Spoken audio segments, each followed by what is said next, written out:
Yeah. 1 2 1 2. I'm sounding to you. We back with it.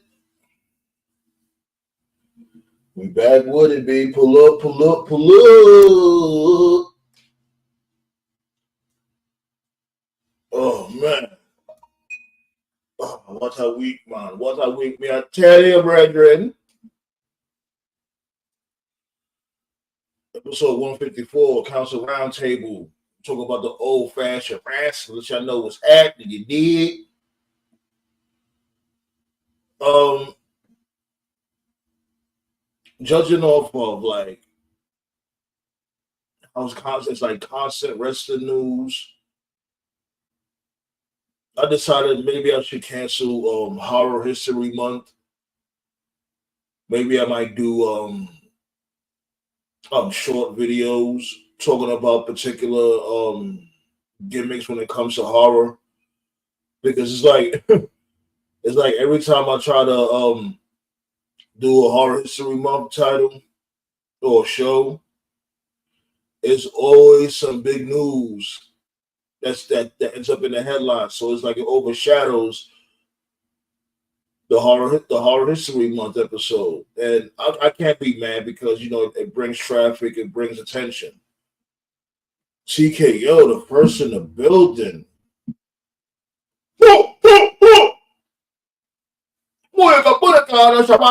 Remember that dude, Shabarankin? Shabaraks? What was good, TKO? I'm sounding. But yeah, going back to what I was saying. So I don't know. You guys let me know. Should I cancel it? The month is already almost over.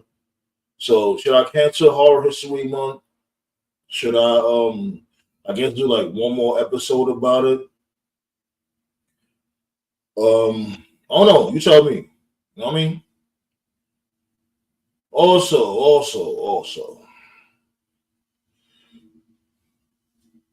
appreciate that, Black Star. You know, we got Sting. We got Sting announcing he's gonna be retiring. I think he said after Revolution, it's a wrap. He gonna hang up his boots.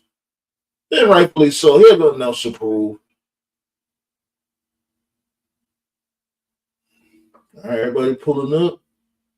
No, don't cancel. I appreciate that. I appreciate the feedback. I don't know because it's like it's like every time I try to do a topic on it, it's always some shit in the news that happens. It's like, damn, okay. Sounds like a plan, honey God. Got Black Star, got Nate in the building. Halloween Havoc episode. Yeah, I wanted to do that too. I wanted to talk about Halloween Havoc. I wanted to talk about a plethora of different like gimmicks and pay-per-views and arenas and stuff like that. Maybe I might I don't know. I'll keep y'all posted how I'm gonna do it from now on. Since y'all say don't cancel it, I won't cancel it. I don't know. Maybe I might do no don't it's not a guarantee. Maybe I might do an episode tomorrow and we'll talk about we'll continue on with Horror History Month. How does that sound? Everybody say don't cancel it. All right, ballet was goody ballet.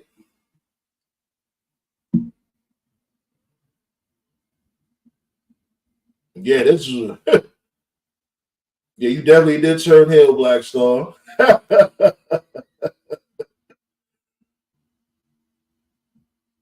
Oh man. Well, we still got love for you here, Black Star. You know what I mean? That shit between you and this dude, Scott, was that was like the highlight of the month. Rolando. What are you talking about, nigga? I don't know what you're talking about.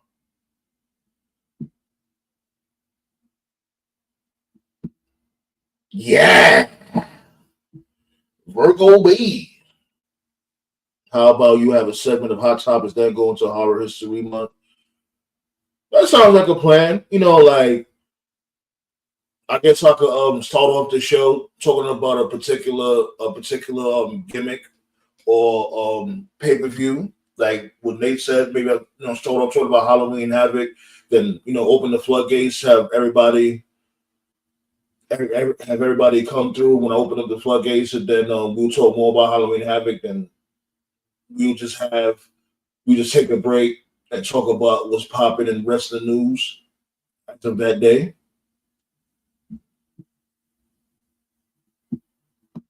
Okay, I got you. So I ain't gonna lie, but I suck in Spanish. Every single weekend, I forget a new sentence.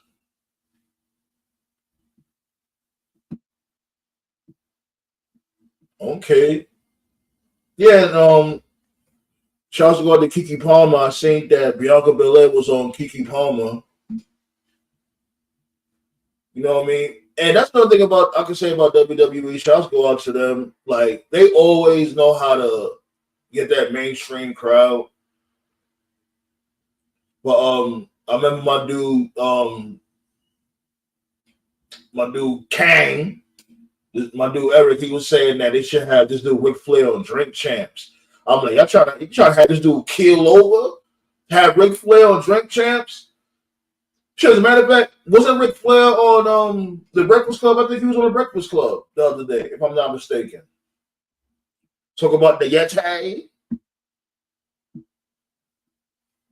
The Yeti went in the damn locker room and took everybody's toilet paper and wrapped it around himself. It's the Yeti!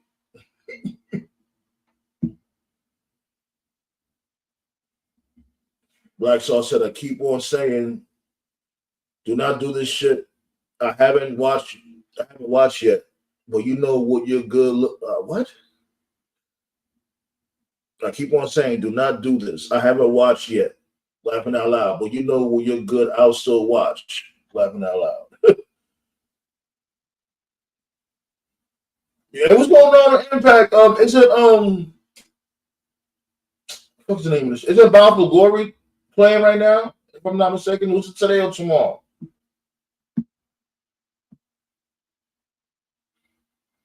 Yeah, shouts go out to Bianca Belair, man. And everybody, I think Scott even said like, oh, I'm not sure if Scott that said that, but like Bianca Belair's spot's about to be compromised because of Jade Cargill. No, it's not. If anything, Jade Cargill might be going to Raw since Bianca Belair is on SmackDown.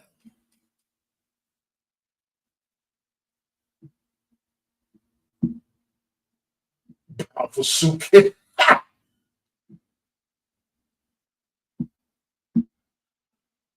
10 people in the building. You guys are awesome. Hit that thumbs up. And thanks to the people that be watching the uploads. You know what I'm saying? Like, and then y'all always hitting that thumbs up. We are definitely starting to average over 10 likes a vid.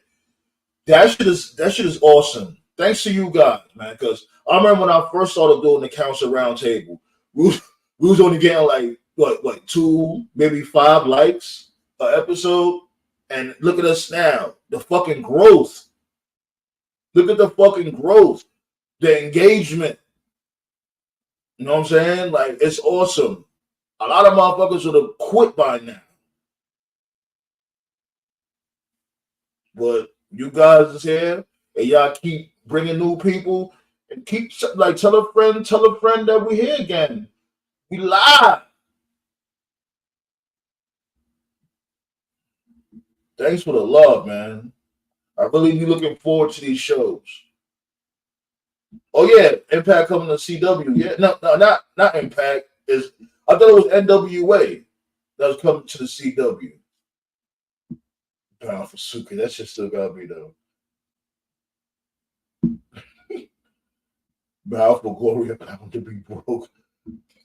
I don't think these dudes they might be broken, but These dudes is like they're never gonna go out of business. And I'm not saying I want them to go out of business because the more wrestling, the better. I'm not these crazy ass tribalists that just be like they just want to praise either WWE and AEW alone and say they're a wrestling fan. You're not a wrestling fan, sir or ma'am. You just like WWE or you just like AEW, and that's cool. It's cool, but don't say you're a wrestling fan if that's the main thing you watch. That's like the only thing you watch is WWE or AEW.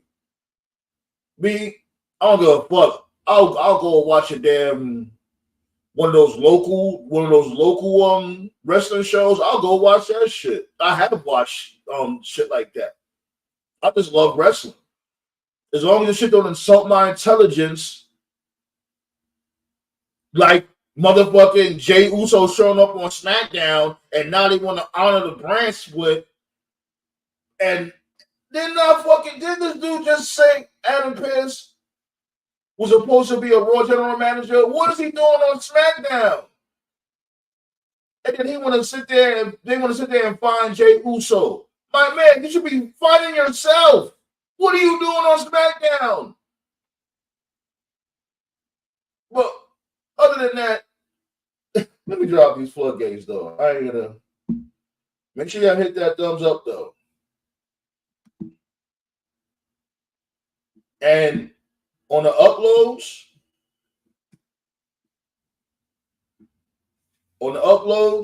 make sure y'all comment, of course, like. Let's keep that engagement going. Shouts go out to Ballet and Black Soft for doing that, for commenting on the uploads. You guys are awesome. Like y'all could, say what's up, whatever the case may be. Just, I'll definitely hit y'all back up, say what's up, whatever. The love is always awesome. Appreciate you guys.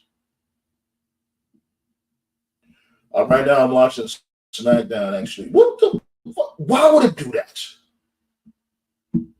Damn. Well, right now I'm watching SmackDown. I'm watching a match between Charlotte Flair and EO. Bound for Barry.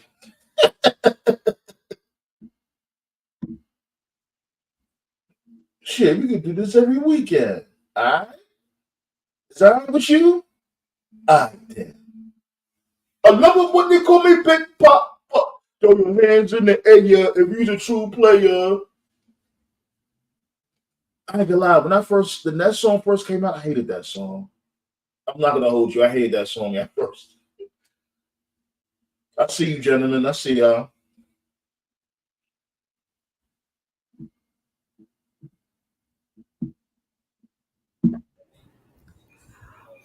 Like good and damn well that you cannot stop for a week this year. Oh, what do you gotta mute that background, Nate. Oh, hold on. Oh, I thought that was me. I was like, wait a minute.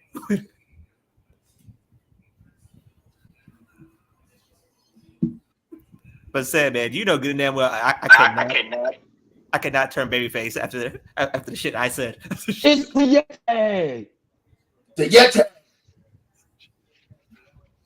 What's going on, y'all? I don't know. I feel like wrapping myself up in toilet paper and giving someone a bear hug as a finisher. A bear hug. Yeah, that shit was mad suspect. When they was hugging this dude, they was sandwiching Hogan. He was humping. That poor dude was humping Hulk Hogan. It's still there. Yeah, I don't know what's going on. It's weird. Never happened before. All right, let me come out and then I'll go back in. Yeah. Right. Pause. He was dry humping Hulk Hogan like he was the last dude on earth. Word. Pause. But it was by far the funniest shit I've ever seen in my life. Jay was out. Yeah, basically they try to reenact like what Jimmy did to Jay. I get it, but it's like, why is security coming out now? How many times motherfuckers from Raw then came on SmackDown and vice versa, and security never did shit? was basically because who's writing it now. But here's the thing: if you're gonna have security, what happened to ringing the bell? Ding ding ding ding ding ding ding ding ding. Like under Vince, there's no such thing. Ding ding ding ding ding ding. Well, They don't even do that. It wasn't an actual match, so they were not going to ring the bell like that. It wasn't an actual match. Like under Vince, there's no such thing. Oh, go ahead, Scott. Anytime a brawl used to happen, they used to always just ring the bell. Just would y'all stop it?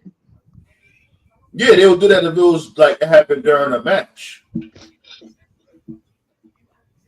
Yeah, you good? You good, Nate? Oh my God, what Yeah, the it's hell? still happening. Yeah, It's still doing it. That's the first time this ever happened. I know.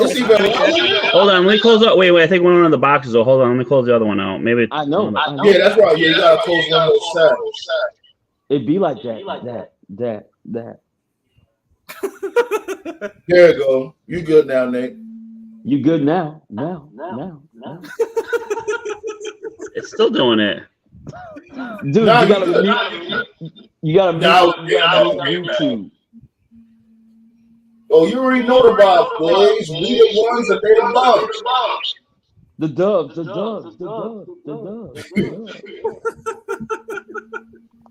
What did you do for your phone? Did you close a tab or something? Yeah, I closed out the tabs. I went back out. It's weird. Is it still? Are they still closed now? Yeah, it's closed out. Now it reopened. Why is it reopening? I don't get why it's reopening. Restart your computer. It's on. I'm doing my phone. Yeah, I'm doing my phone. All right, let me go out again. All right. Nobody. Henny God. What's the deal? I know. Hey, life is great, man. Video. Man, it's Friday. You know what that means?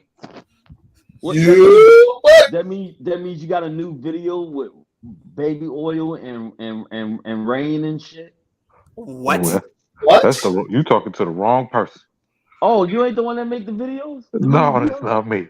Oh my bad, shit. What the hell is you talking about TKO or something? Freak dog. That came from deep left field. Oh, my You bad. want to stop, boy. You know, Scott, those guys say some off the wall shit. Like you straight up pulled a Ken Griffey Jr. No, I actually thought that he was the video man, you know. Sweet Jesus water. Whatever the hell his lyrics was, that shit was funny as hell. Hey, I am gonna be using baby oil on somebody tomorrow. What? So you was half correct. Yo, fuck that. We're gonna get Johnson & Johnson to sponsor this shit now. Fuck it.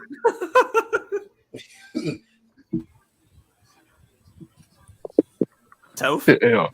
Oh, Pac? gotta be Pop, man, with this crazy ass bitch fucking constantly burying Will Smith. Oh, Jada. Oh my fucking God, man. What? Wasn't she on the Today Show not so long ago saying that, Will?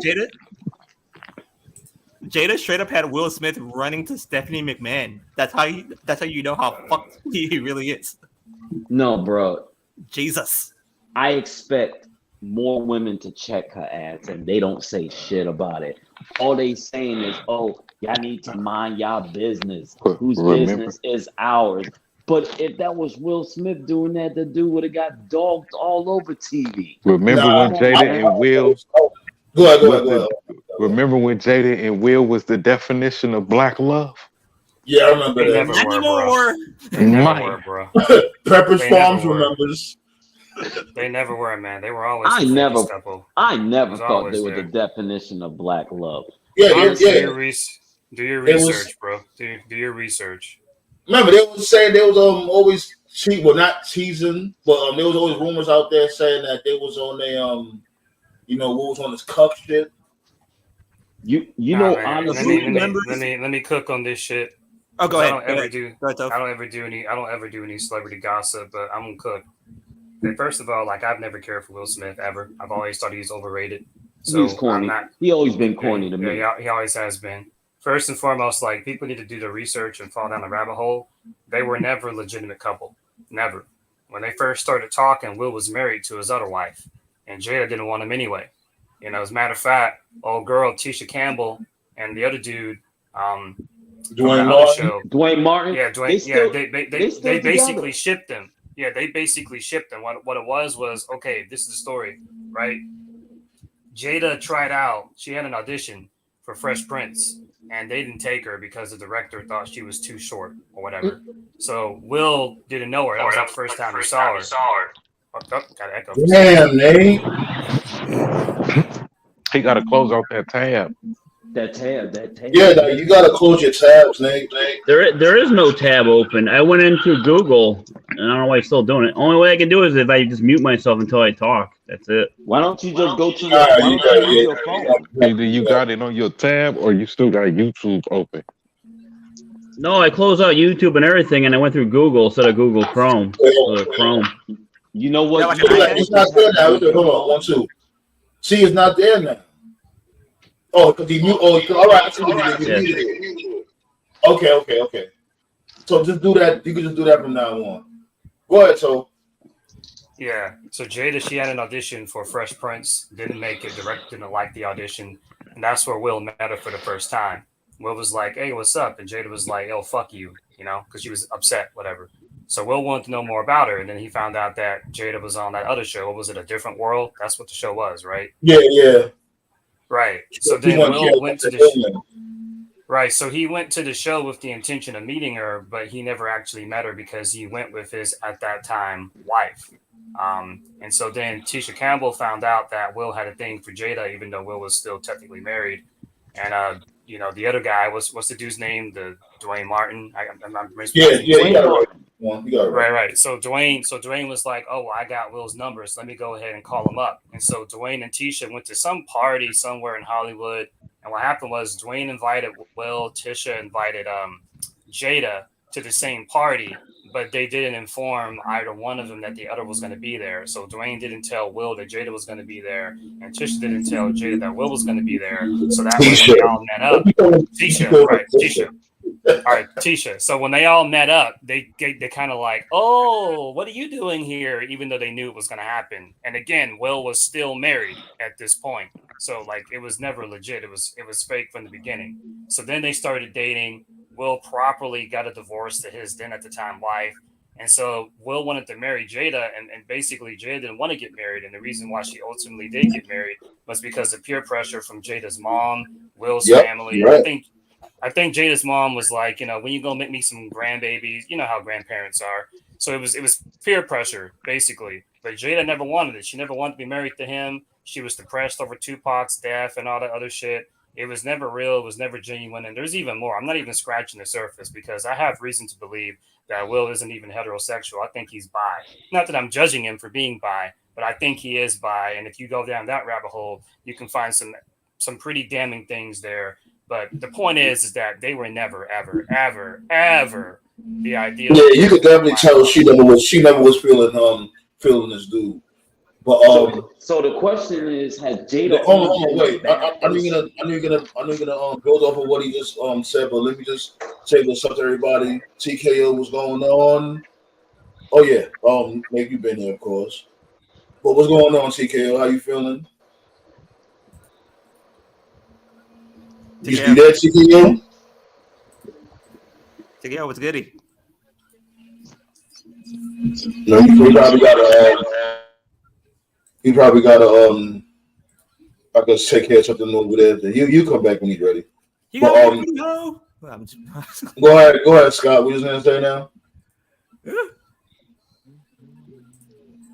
I was about to say, so has Jada always been a bad person, even in the very beginning? Because she acted like a bitch at the audition. I mean, that's not how you treat Will. I mean, Will is the man of the show. He has super influence. He could have got you on the show instead of just cursing him out like that. She did? I don't know. She cursed him out. I don't know. But what, at the Will Smith audition? Well, she said, "Fuck you." You gonna say you that? Sure? Okay. I'm not so. You sure, Scott? Because you know how you just be saying shit and like no, more that's what Toast just said, right? No, he didn't say that she cursed him out. No, she said she just didn't get the audition. She didn't she didn't get the part for Will's. I swear to God, I thought I heard someone say "fuck you." No, nobody said that. Like I could be wrong here, and tell me if I am a toph. But do you think Jada is this era's Robin Givens? Just there to fuck shit up. Well, since you brought that up, Robin Givens is a fucking token. The fuck. Well, Robin Gibbons, I can't really say too much bad shit about her, except for she did take advantage of Mike Tyson, but she did marry an unstable Mike Tyson, very unstable. Well, since you guys brought that up, the last thing I have to say about that is I saw this clip on social media a couple of days ago. I don't know if it was YouTube, TikTok, or something. You guys can probably find it if you can search it. She's releasing this book. She being Jada, right? And I guess they were having this big, right. So they were having like this big celebration party for the book. And in the video, like Jada's there, Will is there, the whole family's there, and they're congratulating her, hugging and stuff. And as I understand it, the whole family is getting royalties off this stuff. So for all we know, not to be too, because we are wrestling fans, and this is a wrestling roundtable, maybe this is just the wrestling fan in me. A part of me is thinking this whole thing is just a big way to work and get more money. Because if she's making money off this book, right. So if she's making money off this book, then maybe Will co-signed off this, like even though his name's being dragged, he's still getting paid. And respectfully, what the fuck are they doing? Like Jada's not doing anything. Like like Scott said, Will was always the one that was doing the movies, the shows. He's not doing anything now, but Jada ain't doing shit. Like the last thing Jada did was fucking Gotham on Fox. That was like the early 2010s. And she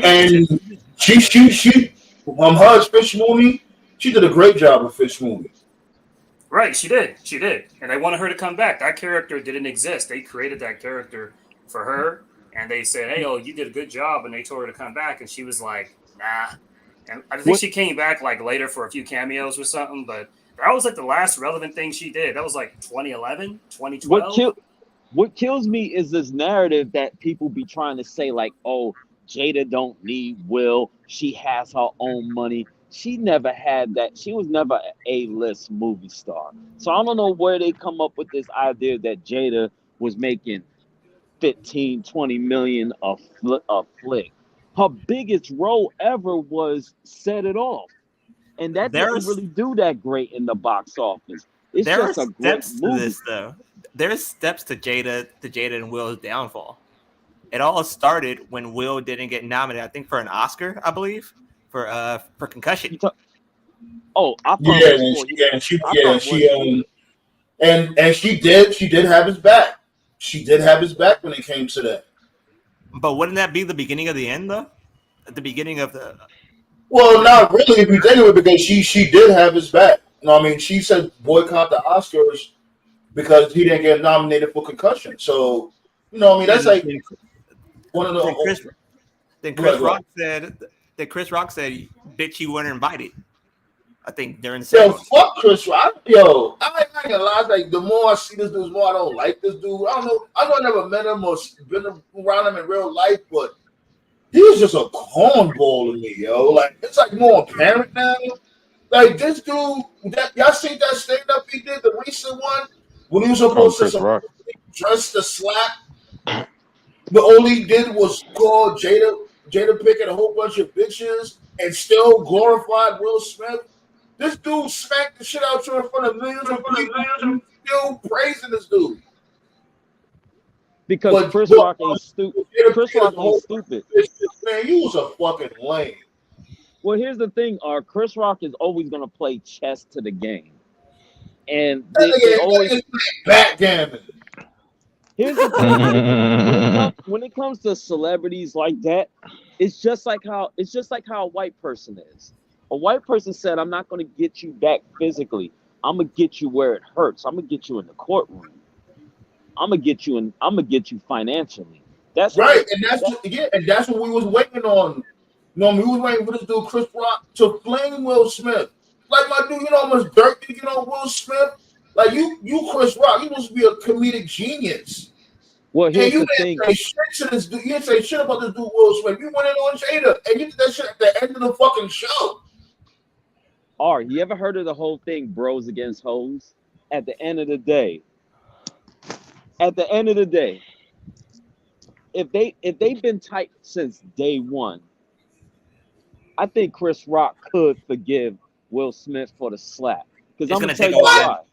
It's going to take a No. long. Are you serious, Scott? How can you forgive No. anybody? How can you forgive another man for slapping you in front of everybody? There's no forgiving. Wait, Art, stop thinking hood like for once. Nigga, that's being a fucking man. Fuck the hood. If a good friend of yours slapped you in front of everybody, you would forgive him? No, I'm not gonna say I'm gonna forget. I'm not gonna turn him into an enemy if I have years against you. Because at the same time, I'm gonna be looking at that woman like, I know why you acting like this, homie, and I hope you pull out of this. But I'm not gonna forget that you did slap me. We will have our moment.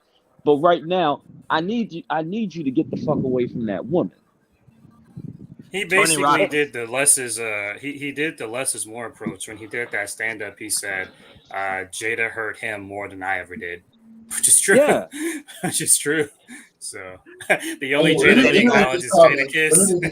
Then he got you right. Well, let me read the comments because the comments is getting flooded. Because the thing is, I'm never never gonna let you guys in the comment section. I ain't never gonna let my friendship get divided into a woman. Scott, hold on.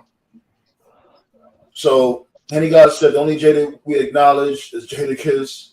Ballet said, although she was talking about the shit from before, what this dude Henny God said. Scott not doing his research as usual. Tisha Campbell and Glady Martin are divorced. Though they've been divorced. Yeah, they've been divorced for years. Yeah, they definitely been divorced. Honey God said, what type of time you on tonight? Shout out to Miss Fire. Shout out go out to Jada Fire. If y'all know, y'all know.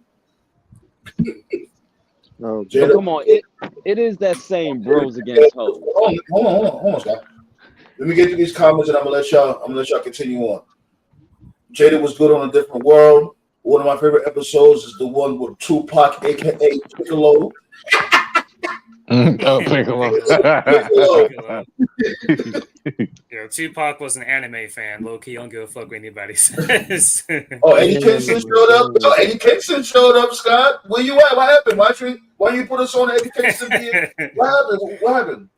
Honestly, y'all might not like what I'm about to say, but I got some views about Tupac. Okay, I'm almost done. And here we go. And I don't give a fuck how anybody feel about this. Let me just finish. I got y'all.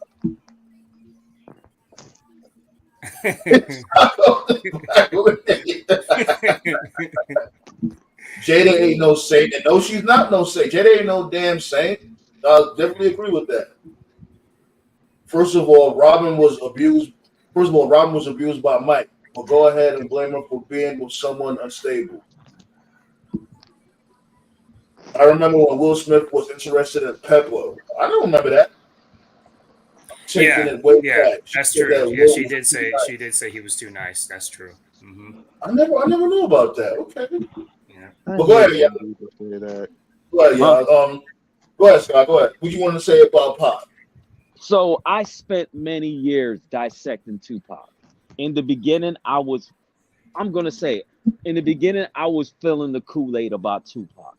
But as I got older and watched everything rewinding back, Tupac is one of the phoniest motherfuckers I ever seen on TV. What? And I'm going to tell you why. I'm going to let him cook. And I don't give a fuck who feels about this. You are dropping in points with my respect by the sentence. So just stop right there. So wait, Scott, before you go off, I recommend you wear a bulletproof vest first. I don't give a fuck what anybody feels about Tupac. You about to go down like Keefy D. I think he's very. I think Tupac is very phony, and his actions cost him his own life. Oh boy, why? Because Wait. Wait, hold up. You said his actions cost him his own life. Wink, wink. Yeah. Okay, continue. Yeah. So when everybody, this whole thug life and bullshit, that's not who Tupac really was. So he started off in dance school, school of arts, acting and shit like that. Great actor. But as he went to jail, and this is when I realized Tupac's immaturity cost him his life, is when he started hanging out with Suge Knight in Death Row. Now he wants to be this thug. Hey. He be talking all this crazy shit. He got himself involved in all this gang shit, which he had no business doing. And to Like the me, only thing I gotta say about this, Scott, is that I'm waiting for you to fuck up. no, Hey. and to me, and everybody keeps forgetting Tupac died at a young age. Tupac died at like 25. Yeah, he's 25. Yeah. Tupac was Okay, very. well, let me go ahead and sort of When you done, let me go. briefly. Let me get Okay, that. you go ahead. You go ahead. All right. First off, Pac was a revolutionary. We all know Oh his. my God! Come How is he on, a man. He was raised Let by him Black go. Let him Panthers. go, Scott. He was raised by Black Let him Panthers. go. His mother was Black Panthers. His uncles and all them was Black Panthers. That's why he was always talking that revolutionary, fuck the cops. You know what I'm saying? Down with the establishment. We need to change this whole thing. So Pac always had that rebellious attitude in him. So when you see all that rage and that fight, that didn't come from gangs. That just came naturally from his will to want to be a Black Panther. If you watch that documentary they just had with the Hughes brothers, I forgot what that was called, but that was on FX. It explains that he was supposed to be one of the leaders of the Black Panthers. And I think it was Oakland or something like that, one of their Black Panther parties. He was supposed to be a leader. He was supposed to be the leader of it. But he ended up going into rapping because rapping ended up cracking for him. So he was always with that. Hold on. He always had that mindset, right? You say Pac then started acting up till he went to jail, but he went to jail before he even linked up with Suge Knight. That was the whole thing. Suge bailed him out. He was already on that time. Yeah. The thing with Pac is, and I'm gonna tell you the truth because I got links to Pac. You feel me? My family knew Pac. Pac came out to LA and he did get mixed up with gangs before he even got with Suge. He was fucking with the Crips. It's still there, Nate. It's still there, Nate. Pac was fucking with Inglewood niggas and niggas from Inglewood, the Inglewood Crips. So he was fucking with the Crips at first. That's where Big Syke and all them. And the real OGs like MC8 and the other rappers. And Ice-T say that's the problem. The problem that switched though, right? He was already fucking with them, but the problem that switched is once he got shot.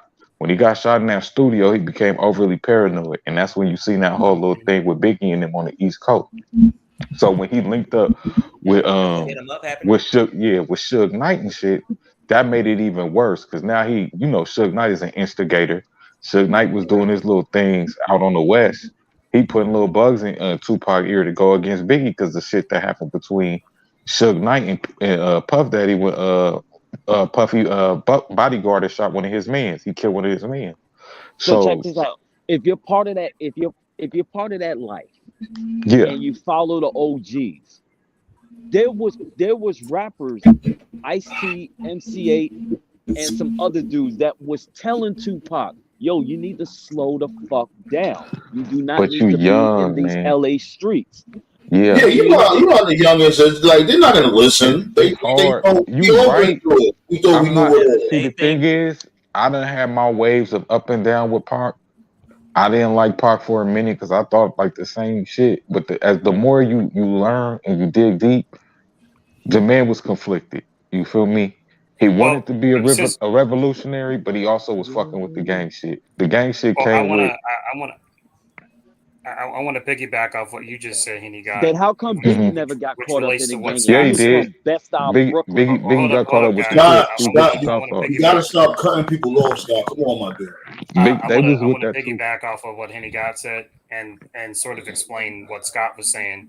This isn't a defense or anything. I'm not defending what he did because he's not here allegedly to defend himself. Wink, wink. You guys know this already. I know you know this, same man, because you're into this stuff. But y'all know about astrology signs, right? Yeah. And I really don't care about them. But go ahead. Well, to those who don't know, because there might be some people, who legit Yeah, right. Yeah, there's some folks that don't know this. So Tupac was Gemini. a Gemini. There we And to go. those that don't know, every astrology sign, every sign, a person of a certain sign has like a certain energy. And to those that don't know, Gemini represents twins, which is dual natured personality. And this is something. This is funny, right? Because I've noticed a lot of white folks always ask about this, but black folks don't. Because black folks just get it, right? There's two spellings for Tupac. There's Tupac, the number two. Then there's Tupac, Tupac. Right. You know, Tupac, right? Mm-hmm. That was something that he did. You know, that was part of his dual nature. He was going back. That's how Geminis are. Gemini folks are like that, where they go back and forth. They got the good side, they got the bad side. I'm not defending him, but that's why he was the way So he basically, was. Pac's like a yin and yang, right? Yeah. Yeah. Right. You know, that's why What I he think, sounds like. what That's why I think he that sounds like your mama. I think that, you know, especially because I came up in that era. I think when he played Bishop, that shit did change his psyche. You know what I mean? Him playing Bishop, because you know when you get into roles in Hollywood or whatever, you got to actually be that particular person, fiction and nonfiction. And I think that really took a toll on his mental. Okay, Because I have a question. before he played Bishop, he wasn't on that type of time. Bishop came in what, 93 though? He wasn't really super gang banged out in 93. It wasn't until like 94, 95 that he started. Oh yeah, but look at that window though. The window is still close. You know what I'm saying? Yeah. You got what, a 1 year, Okay, a 1 year window? 1.5 year difference. Then I have a question for you. Why didn't Lorenz Tate end up Hold a menace? on. And he was old dog. I wanted to clear something you said though about Biggie. Them niggas was Crips. Them niggas was Crips. Yeah, they fuck with that side of if you go back, they was fucking with that Crip shit. They was But fucking with that blue shit. wouldn't his name be Siggy? Why It would wasn't he be like that. It was more so. It was no more so disrespect to the affiliation. gang culture. No, but I you know, get you. gang culture. But this is the case. This is you know the what I'm case saying? that I wanna relay to people. Keefy D is from Southside Compton Crip. Right. They was fucking with the Crips. Bad Boy was fucking with the Crips.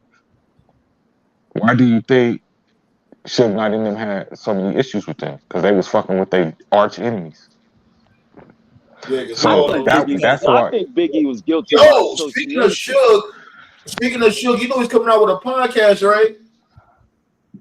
For sure. I didn't know that. Yeah, Suge's coming out with a podcast from prison. Yes. His son must have got him in or something. The fuck? It's about to be it's about to be a cold winter. and with the whole the first thing situation, Suge gonna talk about is the ending to fuck. I always forget the movie. The movie. The Pop shit. No. Straight Outta Compton. Yeah, Straight Outta Compton. Straight Outta Compton. Okay. Yeah, the first thing he's gonna do is be like, "Man, that ending is bullshit." Suge might have a detailed way of how P. Diddy's gonna die. But you know what? When you look at the movie Straight Outta Compton, Dr. Dre didn't make Suge Knight look so bad in the movie. He didn't embarrass him either in the movie. They still made him look. Man, that whole movie like this tough guy. They made him look like an asshole. Yeah, that's making. So did the media. Remember, he was known as the hip hop industry bully. Yeah. So they made him look like a bully, and I don't think Suge Knight would deny that. But as the years went by, you start to hear the stories that Suge Knight wasn't even really that tough in the street. He wasn't the shot caller. It was the people around him. One thing for sure about one thing that I'll always remember about shit is what he did to Vanilla Ice, almost killing him. Word. What if he would have sneezed and dropped him by accident? Then he got the rights to Ice Baby. I was like, what the fuck?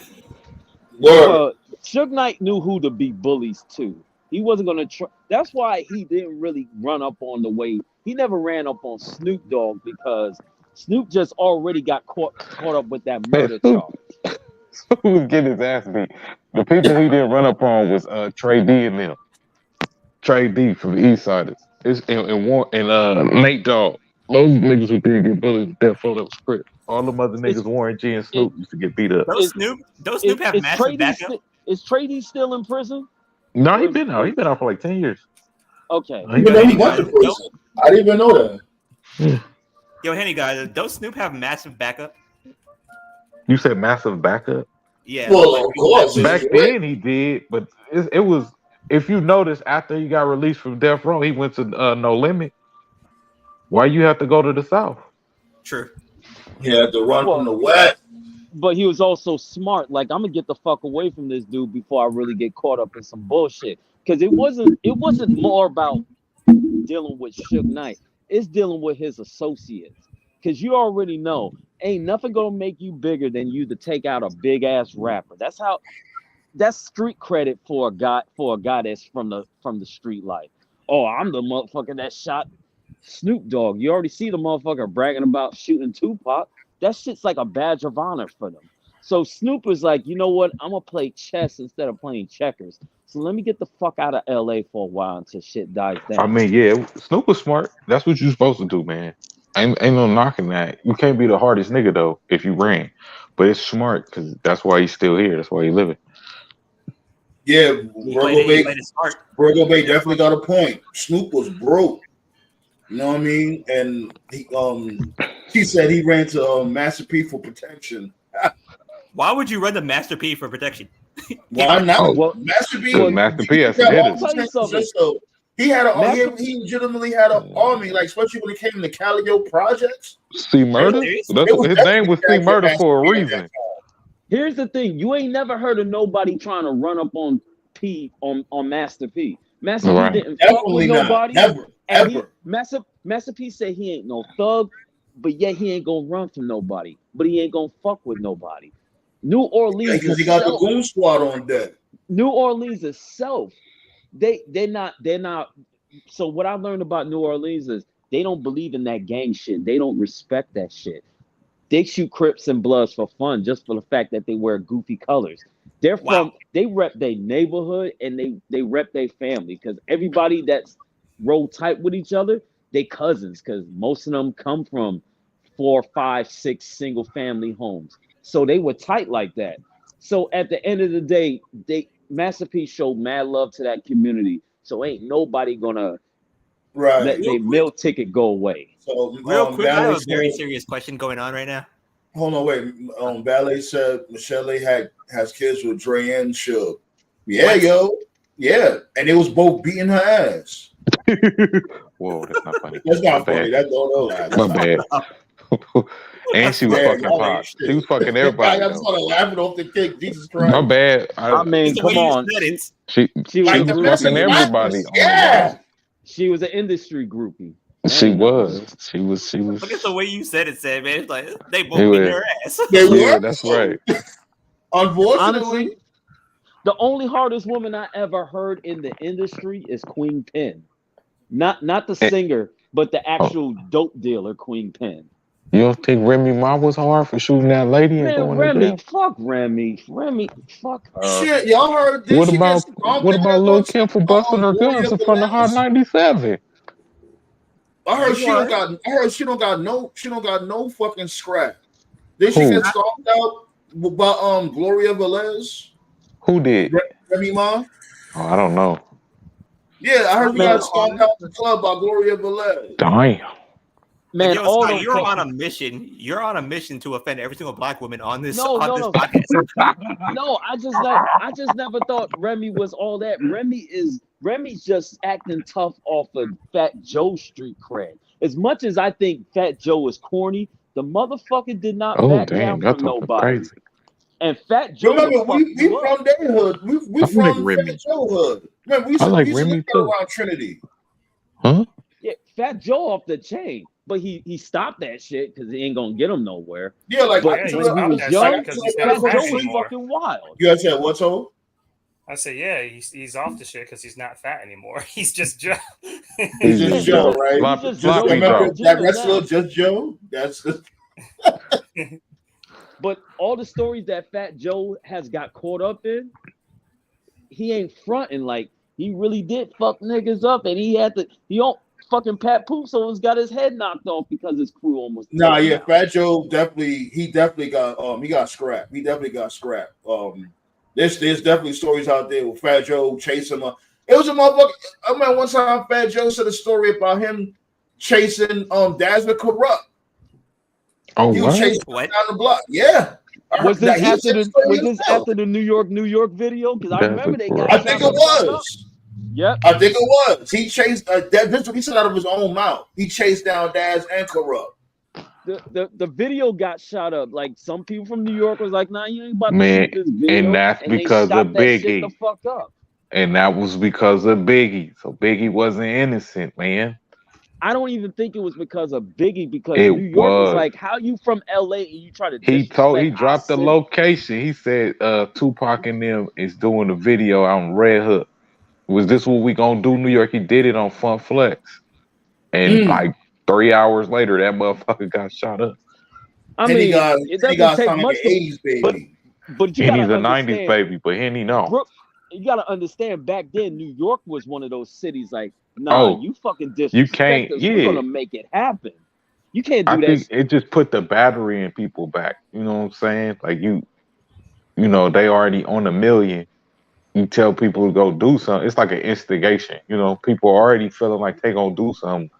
All you gotta do is say the right thing. They wanted to do something. They just didn't know the location. Look, Virgo Baby said, Remy Pussy, she got beat up by Glory. I knew I wasn't bugging. I knew I heard that shit from somewhere. Remy and her friends got beat up by Gloria Velez. Like, so basically, Gloria Velez was treating them like a Double Dragon video game. Beating them herself and shit. And you know what, ain't nothing wrong with taking an ass whooping, because it is if you and your crew's getting beat up by one person. Okay, about one person. Yeah, that's a huge strike on her record. I remember,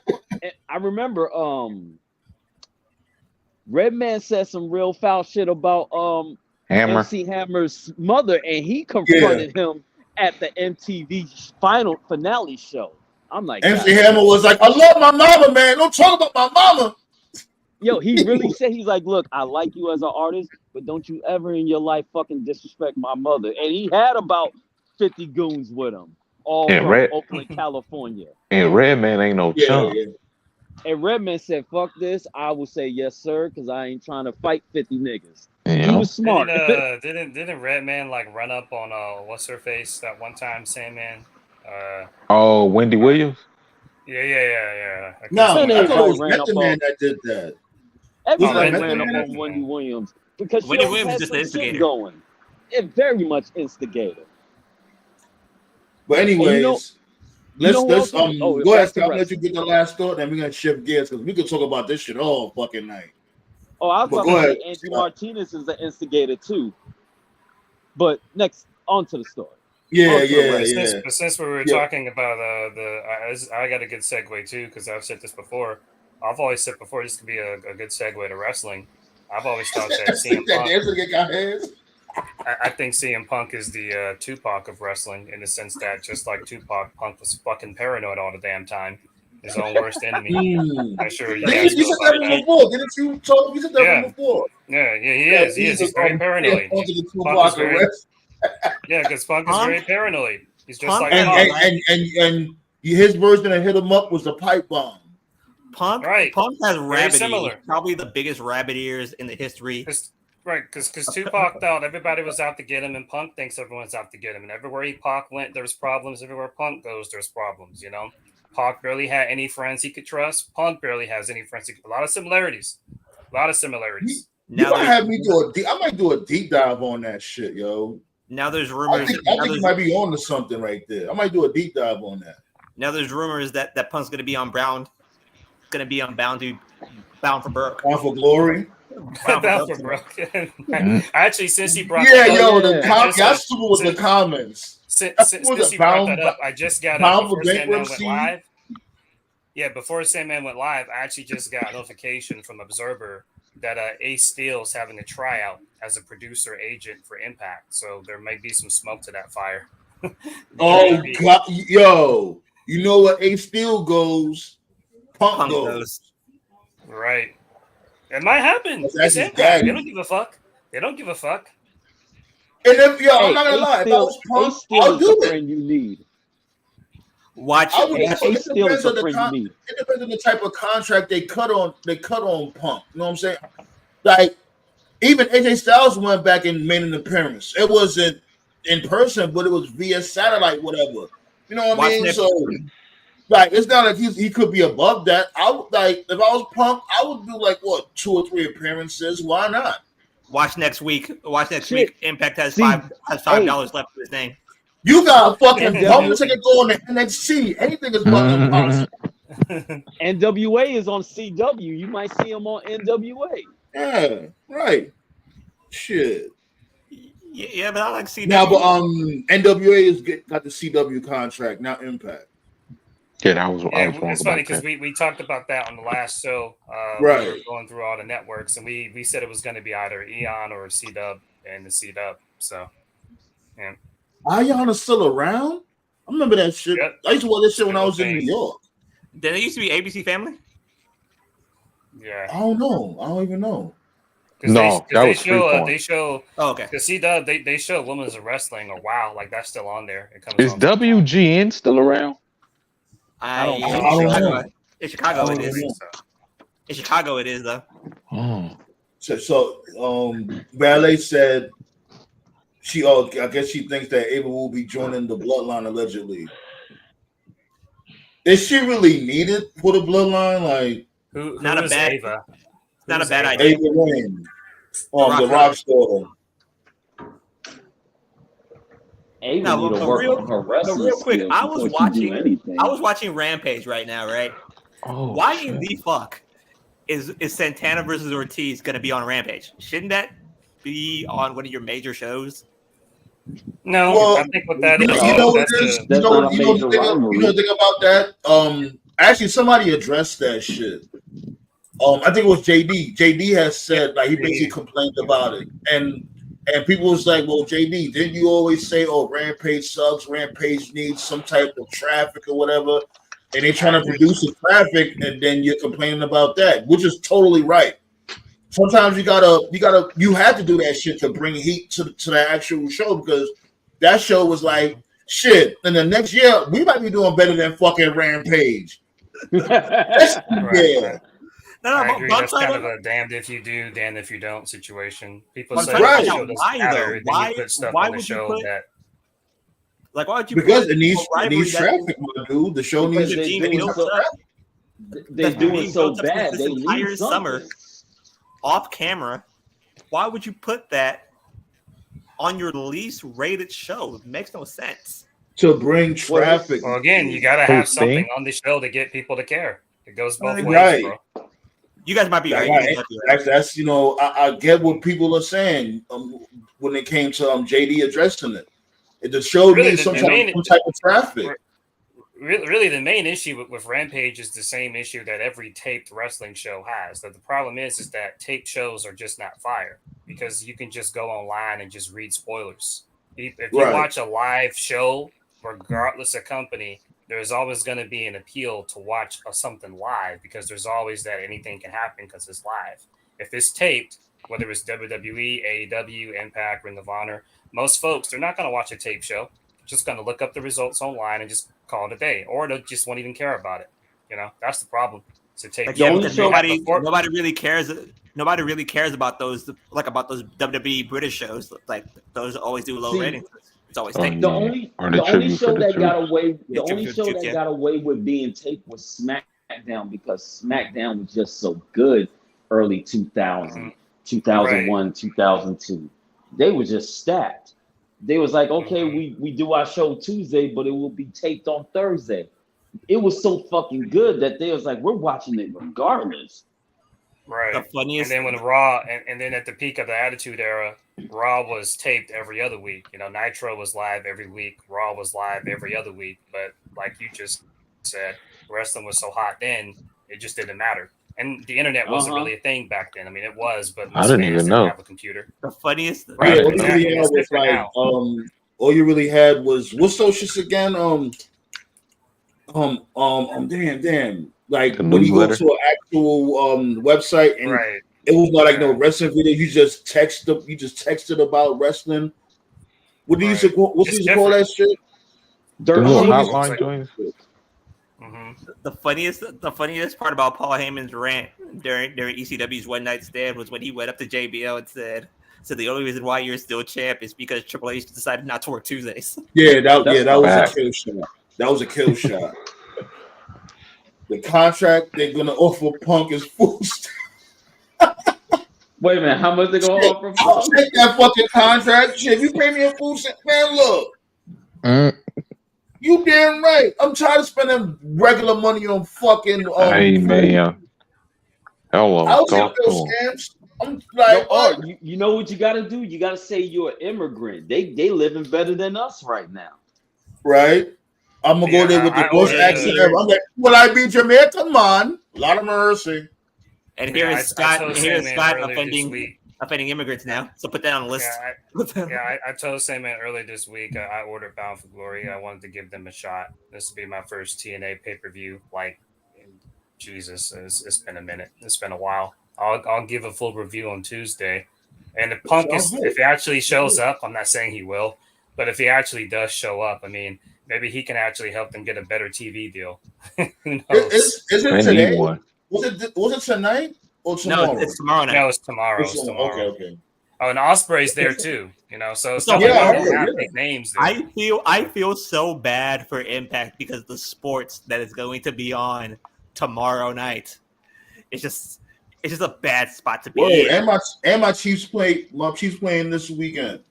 Hey, just let me know how good Tasha Steelz look. That's all I need to know. Ohio State, Penn State tomorrow. Is Naomi still champion? Yeah, I think so. Facing Mickey James tomorrow. Yeah. Ooh, I like that. Don't they get tired of giving her title shots though? Ooh, Mickey James. What are you talking, yo? I'm going to sit you down, yo. You really need to match that. No, this is the first time they ever fought. No, but he's saying just overall championship matches. No, don't cape for him. He meant that no Batman. Mickey James fight a lot. But real quick, I just think Mickey James should be out of the title picture.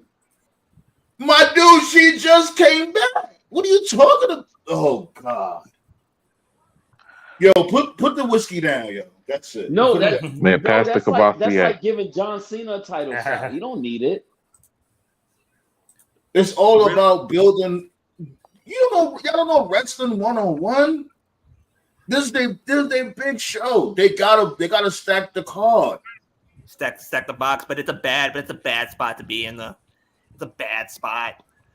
Because why? Why not? Because especially if there's rumors out there saying that Mickey James might go back to WWE, why not have this match now? UFC 294 is tomorrow. Ohio State, Penn State's tomorrow. Well, tomorrow.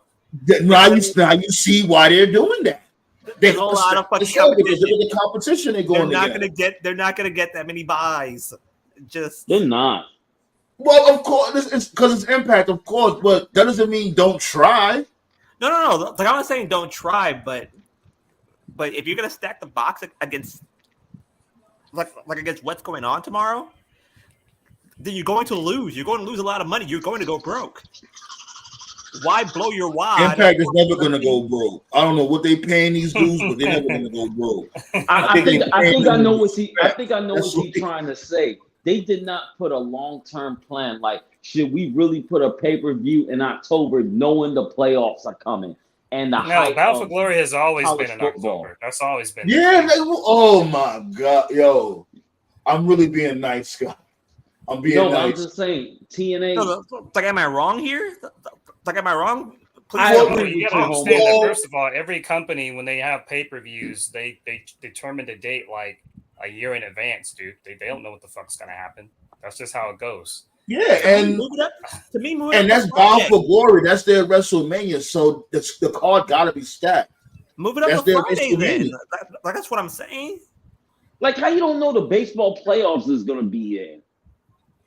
It's not this. It's not around. Like, all right, it's not like it's gonna happen the same day every single year. This is the playoff season, yeah, but it's not always the same day every single year.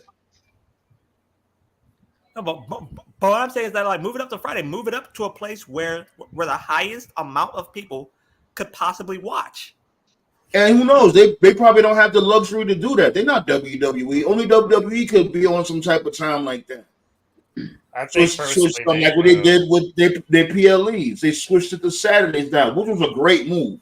I never really liked the pay-per-views on Sundays. Saturdays is much more better because you don't have to worry about getting up to go to work in the morning. I think they've just embraced the fact that they're niche.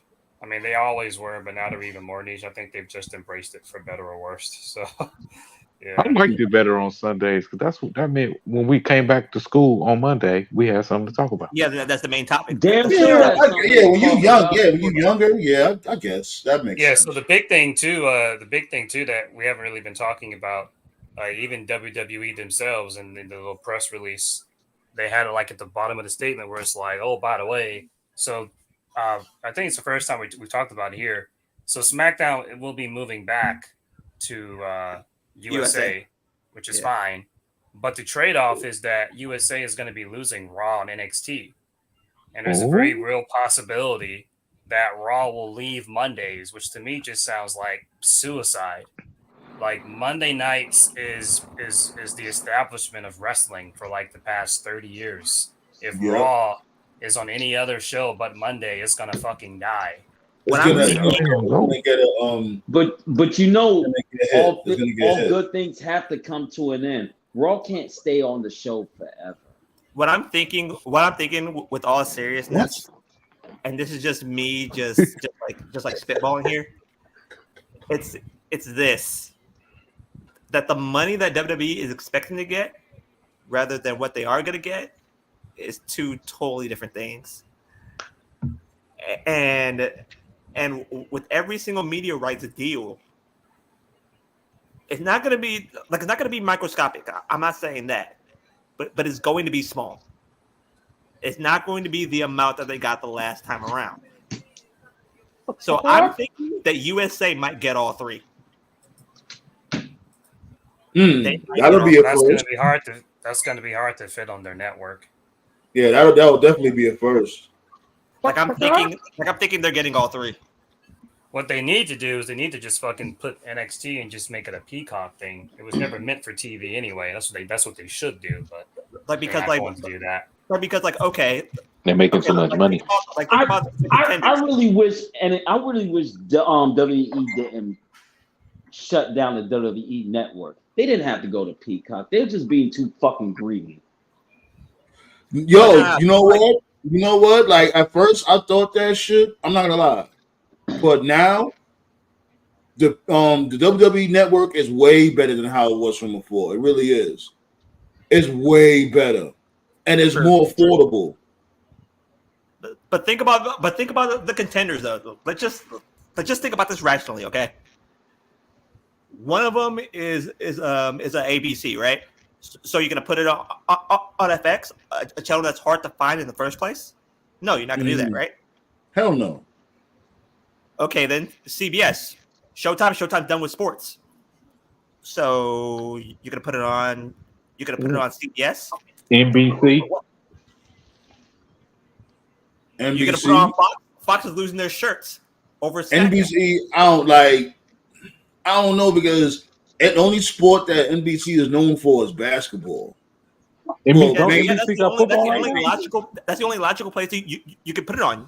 If you think about it, the other shows that they have on ain't good anyway. What the fuck? What do people watch ABC and NBC for? Shows is on? I want to piggyback off what Scott just said. You said that you missed the WWE network. I miss it too. So what that was about was Vince. He threw the towel. The WWE network and America, it was not gaining any growth. They were stuck around. I think it was somewhere between 1.2 to like 1.3 million subscribers. That they were not having. Not even. Growth. They were struggling to crack that million. They thought the network was a failure at first because it was struggling to crack a million. But what they never got was if you pay, and this is one of the things here, because a lot of people always say Vince is out of touch, he's got to go, but people don't give like examples of like, okay, well, give me an example of how out of touch he is. And of course, he would have noticed because he's a miserable old fuck, right? If you look at Netflix and Disney Plus and Hulu and Apple Plus, I mean, a lot of these other streaming services, they have negatives, so they're not perfect either. But most streaming services, they have what's known as original content, like something new. And that was, in my opinion, what the WWE Network lacked. There was not enough original. They're thinking about content. moving it to Tuesdays, Ballet. Go ahead, Toph. I just want to answer what's on. The WWE Network did not have enough original content to create a new audience and keep a new audience. The vast majority of people that had the WWE Network, they didn't watch the old shit. They weren't watching WCW stuff, WWE stuff, ECW stuff. Most folks just bought it for WrestleMania, bought it for Rumble, the big shows, and they would just forget about it. And, you know, they would still pay for it every month or whatever their service was. But there wasn't any original, unique stuff. If you like, look at Netflix, Stranger Things, that's original. Amazon, The Boys. Sam has told me about The Boys. That's original. You know, you got to have original content. They had some stuff, like I think Edge and Christian show was on there. What was it? The Awesome Awesomeness or something. Reeks of Awesomeness. Some shit like that. They had that on there. I think Table of Three. They had some stuff on there, but Table of Three. Yeah, I like Table of Three. Yeah, they had some stuff on there, but just not enough. Not enough to. Yeah, WWE Rivals. That's a good one. WWE Rivals. Their documentaries are really good, though. Yeah, that Cody Rhodes documentary and the Kurt Angle documentary. The one show that they did that I really liked, and it was just one and done. I don't know why. I don't know if y'all remember, they did this show called Breaking Ground, where like they went to the PC and they were like following NXT. Well, of course you remember it. You always mention it. It's like that's probably like your favorite show. Right. It was a good show. Like it showed like the behind the scenes of like, all right, we'll take like 3 or 4 random NXT people. Let's follow their growth, what they go through, how they cut promos, how they take bumps. I remember there was this one particular episode where Triple H was talking to Apollo, and Triple H was like, man, like you got a good look, but like your presentation is lacking. And so it was like, how about you come out and we have like this little spotlight that focuses on you. Just really cool little stuff like that just makes a wrestler seem like, you know, larger than life, I guess. But it was a one-off. They just did like one season and it never came back. Like this is what WWE Network used to be. Like about what Toph just said. Is that Apollo still doesn't have a personality. He still doesn't. Right. Exactly. Yo, what WWE Network used to be like this. I don't know what it means, but it sounds provocative. That's how it felt with WWE. I don't know what the fuck it is no more.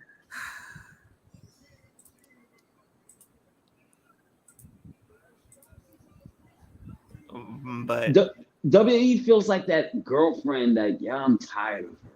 She used to be hot like back in the 80s, but now she kind of gained like 220 pounds and she ain't so hot no more. If she gained 220 pounds, man. God damn. No, here's the thing. You know, there's some people that won't divorce their wife just because they got big. They just there with her. That's how it is with WWE. But Scott, there's a difference between big and obese. 220. Wow, boy. Man, look here. That's the whole person.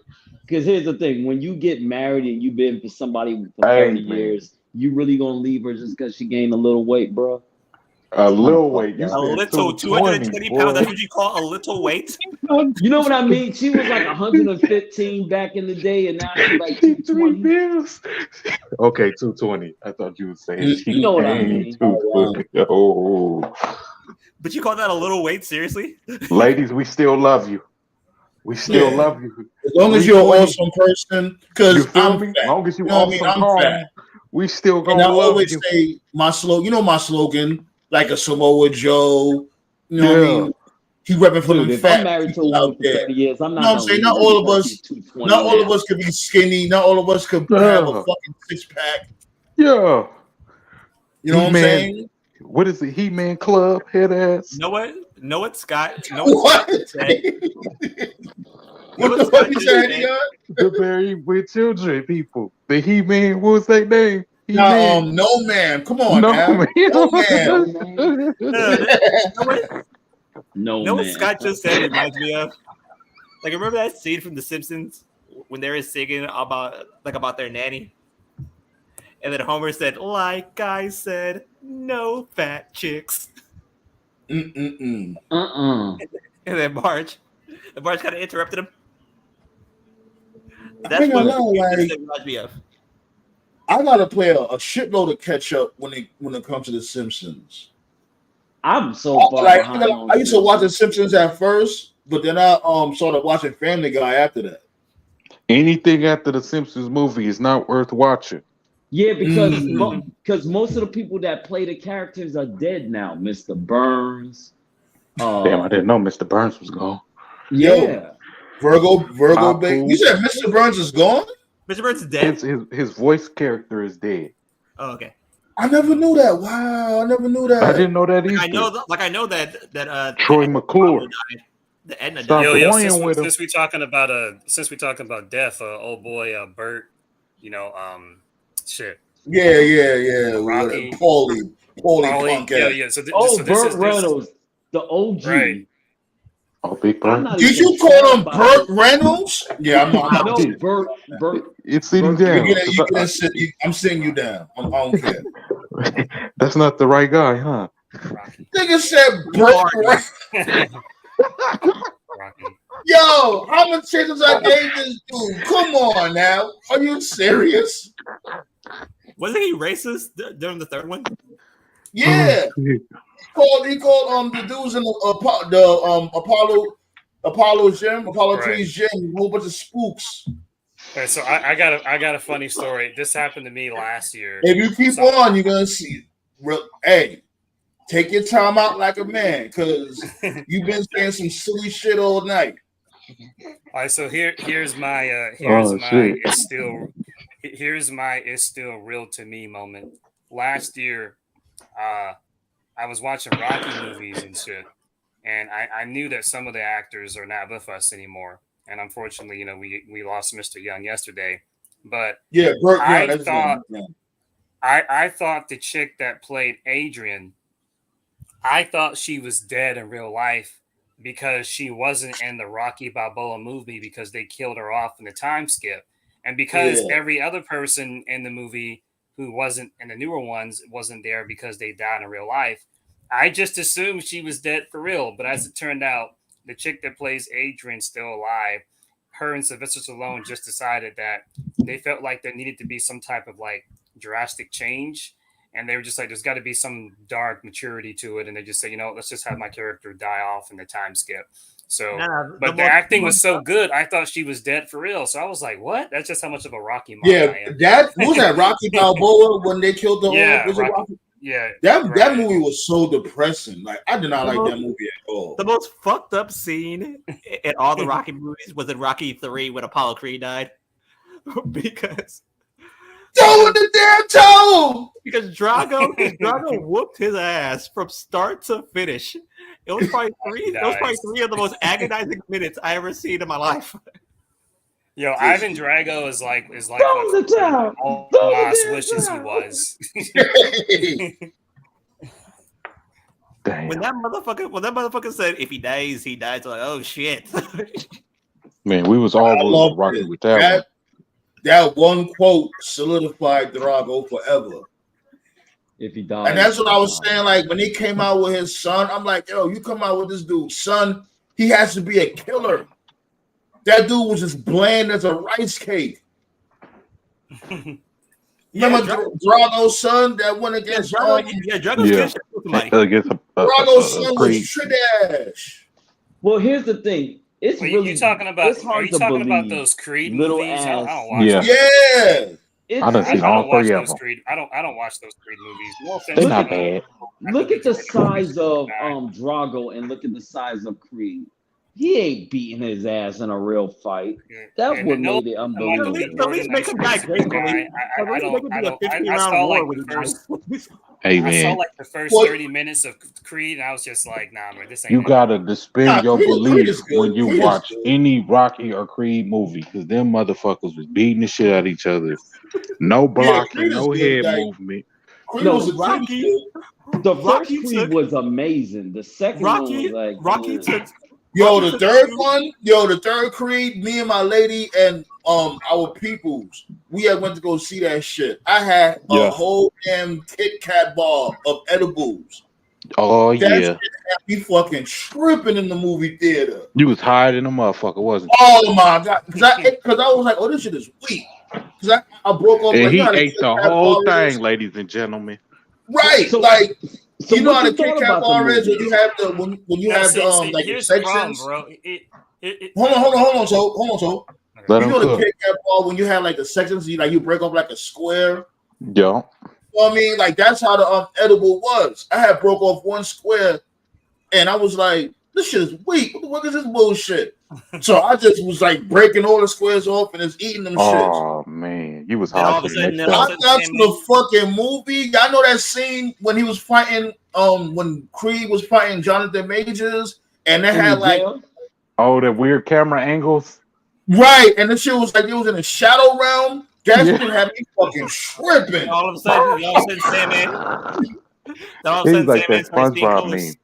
meme. Sandman started seeing colors, and yeah, You see, Word, I'm like, oh yo, I was like, yo, babe, I'm fucked He's up like, right we now. gotta I'm not go. gonna hold you, I and need I some water. rarely say that. I rarely say that shit. She was like, Oh, they oh, whooped his ass. You See, got Yeah, your you ass can whooped tell worse than you what we can sucks tell bleeding. about that legacy sequels, dude. What sucks you about legacy sequels, and I'm very passionate about this shit. What sucks about legacy sequels is if you're gonna do that stuff, you have to write it in a way that still honors what the original did. But a lot of legacy sequels don't do that. They The just first one make did. up. They'll just make up shit that clearly didn't happen just to give them a reason for them to even be doing it. So, like, my whole issue of Creed was that Apollo sleeping with somebody else and having basically a bastard son that completely breaks the character of Apollo.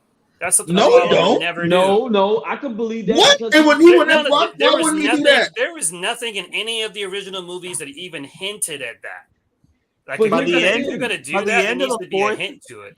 Oh, By come the on, end, that's something, man. Apollo ain't gonna tell his wife that he was cheating on her. Come on, No, now. what I'm He's the saying is, heavyweight I'm not champion. talking about that, bro. I'm saying if you're gonna do that, there needs to be C's Planet. Do something that hits that maybe he has that kind of lifestyle, but nothing in Rocky 1, 2, 3, or 4 even hints that Apollo Creed is that type of person. He's a All we cheater. know about Yeah. Apollo is that he's a fighter. He was obsessed with beating Rocky. And Didn't he really was seem to flashy. care about anything else. Right. Yeah. Right. Like for instance, if there had been like, let me give you an example. Okay, here's something they could have did, right? In Rocky 2, when Rocky and Apollo have their rematch, right? And then Rocky's wife is talking to Apollo's wife. If there had been a mention, like say for instance, like if Apollo's wife said, "Hey Adrian, so what does your husband do in his free time?" And then Adrian could say, "Oh, Rocky does this or that or that." And then Adrian could be like, "Yo, so what does Apollo do?" And then she could say something like, "Well, I don't really know. He's never really home." Okay, he's not really home. Where is he? What is he doing? Is he sleeping with other people? Is he gambling? Is he like? Do you see what I'm saying? Like, plant some seeds. Don't Well, just here's make the Well, some thing. shit up I, and I say, "Oh, definitely he's get with what you're someone else." saying. I Here's definitely the get what you're thing. saying, but that's Back something then, that's something minor because all right, back look, then, all right, a It's not perfect minor, but what example. it is shut your Hold on, wait, brain off. Don't hold think on, about Joe. it. Just I got you. Like perfect example. Look at the show of Moesha with this dude Frank. With Frank. Perfect example. He was like the model dad, a perfect Black American dad, wholesome, knew about family values. Come to figure out, he had an outside baby and that nobody knew about but his sister. You know what I'm saying? Like it happens. So I want to say that's a major reason to not watch the Creed movies. Because especially the first one, it was good. They like the Creed movies are good. Nah, bro. They still suck, bro. They completely ruined the point of Rocky 3. The entire point of Rocky 3 was that we wouldn't know who won the third fight. It was not about who won. It was about the cliffhanger of not knowing. That was the whole point. come on, I'm sorry, they bro. kind of I can't stand with that let you shit. know who won the third fight when he showed up. Oh, in that when they black fought eye. in the joint. Yeah. yo, But here's Toe, the here's the Toe. thing. By the end of the third movie, Rocky, or by the end of the fourth movie, Rocky should have been a vegetable. Yeah, For real. but you also got to That think man about it. took. You also got to think about it. Another reason why Go ahead. Because in the 80s, cheating on your wife, they wasn't trying. It was pretty taboo. They wasn't. We that, don't that condone wasn't something cheating that- on this channel, ladies and gentlemen. No, we do not. But then when we bounced over to Creed 1 and we're in a new era, you kind of be like, well, the shit does happen. It seems like cheating and adultery has become normal in our community. So when it didn't look, when it was something that was embarrassing and frowned upon, you look at today's era, they're like, oh shit, everybody cheats. What's new? So None of that's the why views, they didn't bring none of the that. views of Scott are shared by the people of this roundtable. No, he got a point. He got a point because it's getting to the point now. Like cheating has become the norm. He do got a point. Side chick, Okay, I'll side give you that. culture. Yeah, he got a point with that. I mean, About time he got a fucking point, but he got a point. So when that movie came out in 1981, they wasn't gonna make it seem like, oh, I'm gonna sleep with multiple women. The only person that was really about that life was Jerry Buss, Wilt Chamberlain, and Magic Johnson. And you see where that got especially Magic Johnson. You see where that got him. Obviously, winning time. Yeah, that man was knocking them down. Cookie. He took Cookie through the damn ringer. Yeah, but how Cookie ain't got HIV after all this time? Come on. Because he ain't sick. This dude had AIDS for like 28 years. He never had it. He ain't had that EV strain. When I think of Black Love, I look at Magic Johnson's wife. You know what? If Magic Johnson's wife today asks for a divorce, I would say give her everything, including part ownership of the LA Dodgers, because she deserves the bullshit that she went through. I don't know, man. If she was to file for a divorce, she better get any settlement that she can, because Magic Johnson to this day know he's dead wrong. And the fact that God gave him a second chance to live on and become a billionaire, he better never leave his wife with the bullshit that he used to do. He's right. Virgo Bay said Apollo Creed wife a better woman than me because I ain't raised my husband's side baby as my own. His ass staying in the group home. Well, wasn't he in the group home? He was in the group home at first. Yeah. Yeah, he was in a group home, and technically Apollo's previous wife was already dead. Yeah. It wasn't Felicia Rashad was his other wife. Yeah, Felicia Rashad was the mistress. The mistress, excuse me. Yeah. And I ain't gonna lie, I don't think he legitimately married. He did pick a fine ass woman in Felicia Rashad. Let's not act like she wasn't the coldest woman in the 80s. Well, his other wife was bad too. Apollo's wife that came to see him get obliterated by Drago. Nah, no one's fucking with Felicia Rashad. She was the baddest woman in the 80s, though. Absolute baddest. In the 80s? Yes. Claire Huxtable was the baddest woman. Not the baddest. She was better than Paula Abdul? Hell yeah. This could just be my bias, man. But like every chick from the 80s just looks like fucking Price is Right models to me. Apollonia? So good question. Which era had the final women? 90s. Was it the 80s or the era between 1990 to 1994? That's a real subjective question because everybody has their favorite era. Come on now. Well, here's the thing, Art. We 80s babies and we got 90s babies here too.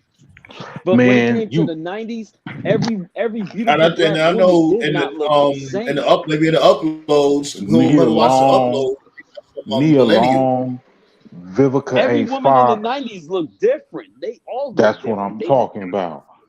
You know, Vivica aged horribly though. She aged horribly. No, we just talking during that time. We ain't going. We're talking about in their prime, in their late 20s.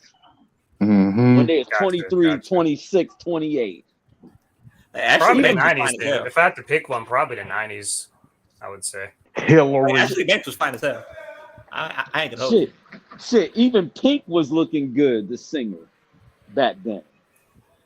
I think the difference is that He just today, look crazy now. and this is just in general, celebrities, athletes, wrestlers, and just regular everyday women. I just feel like girls are not subtle anymore about They're sexuality. not. Like you would actually see you would actually see like a genuinely actually attractive girl back then, and she didn't have to show her whole body. You know, you Fact. still use your Yeah. imagination. Now it's like Mhm. they show it all. You know, there's no Right. it's Discretion. all in front of it. Right. Viewer discretion is advised. And then when you address it, when you be like, yo, damn, Shorty got a skirt like a napkin. Yo, why she look like a slut? Oh, why you hating? She living her best life. Don't do Sometimes that. Man, you sometimes control like it. what I'll do, like when I get depressed, is like I'll just go on YouTube and I'll just put in like a random episode of 106 in Park, you know, because people like record everything and they upload this stuff on social media, and I'll look like at a random 106 in Park episode from like 2002, and I'll watch the whole thing, and it's like every music video, it's like, damn, like nobody was showing any tits or any ass. They were just doing their thing. Check this out. When I was depressed, I'll just go to an old Little Kim photo when she used to be bad. She should have stopped in 2002 with the surgery. We're gonna have bad plastic surgery. Yeah, her face do look like Just up at one.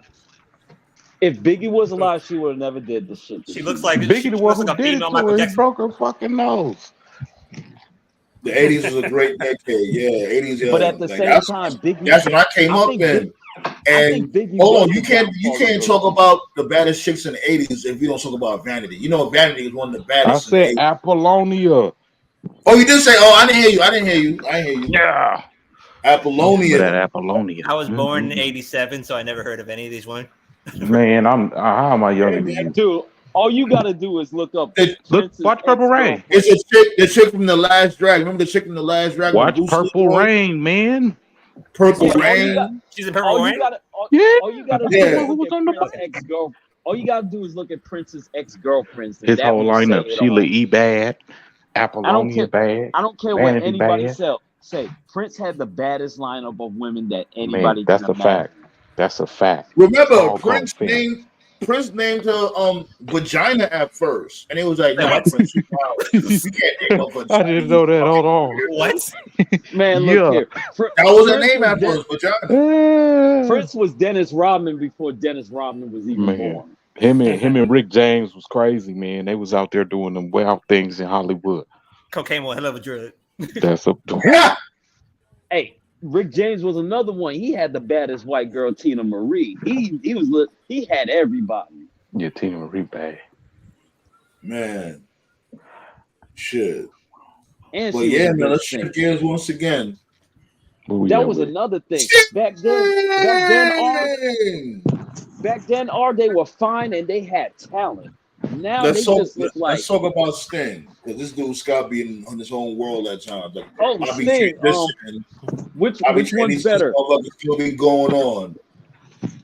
Which one you prefer? Our Coke Sting? I prefer to move on and talk about Sting. Like I think I'm on the topic. Do you prefer Coke Sting or Perk Angle? Ooh. Of course, I just prefer Perk Angle. You know, I'm not a Sting fan. I think he's a fucking idiot. Perk was wrestling though. Sting. That's wrestling. That's wrestling on steroids when it comes to Coke Sting. What did Coke Sting do? Hey, don't get it fucked up now. I definitely had some favorite Sting moments. I like when he turned into the Crow. I like when he did Joker Sting. I like him in Man Event Mafia. You know what I'm saying? But here's a better version. Ultimately, he's an idiot. Here's a better version though.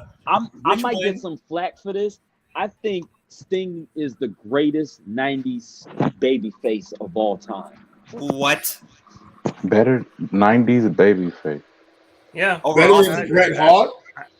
Over Austin? I agree with that. Over The Rock? Austin? Yes. Over The Rock? Over The Rock? The Rock was blazing hot in the late 90s. No. But if you think of longevity as a babyface, let me tell you why. If Sting had the backing of WWE with the matches that he was putting on in WCW, you could fool Sting. Ric Flair fooled him 3 consecutive times. He's a baby. Yeah, that's he's a fucking idiot. He's a baby face. He's supposed to get fooled. But he's a No, moron. don't do that. Because But Brett wasn't an idiot. But when it came to the main event matches, you guarantee Sting was gonna put on a bang. How can you let the same person fool you 3 straight times? Just like the same You person put that him, beat you put him in the Horseman. You put him in the Horseman only for Ric Flair to beat his ass.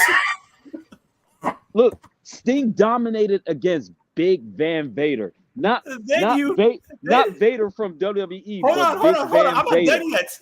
I'm not done yet of how big of an idiot Sting was. Then you put him on a tag team. Ric Flair walked halfway across the ring, went back and slugged his ass. Yeah, that's when Flying Brian joined the horse. And then Flying Brian Arnett joined in on the ass whooping.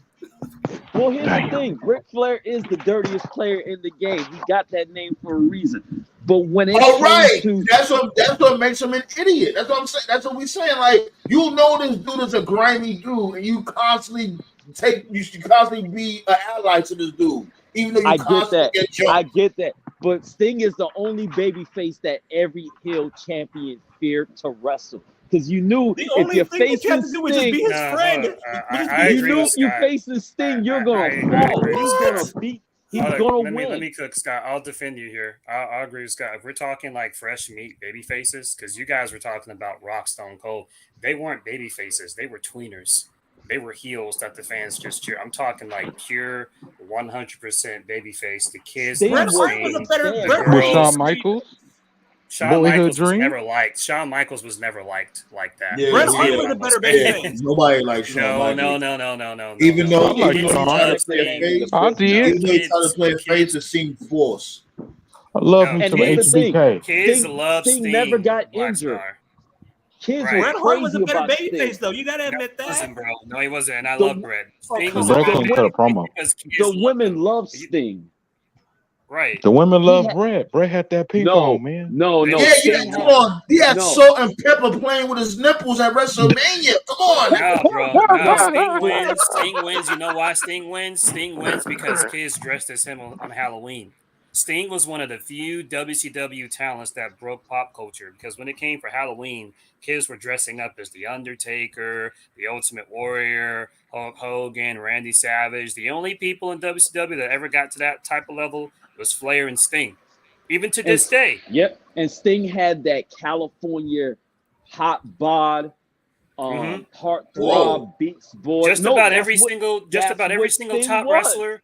Just about every top wrestler from the 2000s, every top wrestler from the 2000s all said Sting was their hero. John Cena idolized Sting. Jeff Hardy's whole gimmick was based off Sting. Finn Balor loved Sting. I agree with Scott. Yeah, Sting. He's the best. To me, he's not better than Bret. He's the best at being. He's in an argument. He definitely top 5 for sure. Better work. Yes, he is. But I do respect. I ain't mad at it. I can't say I don't respect his I do respect his contributions when it comes to memories. I do. One thing, Bret. I love Bret too, but I'm gonna have to put Sting over Bret because we saw WWF went on just fine without Bret.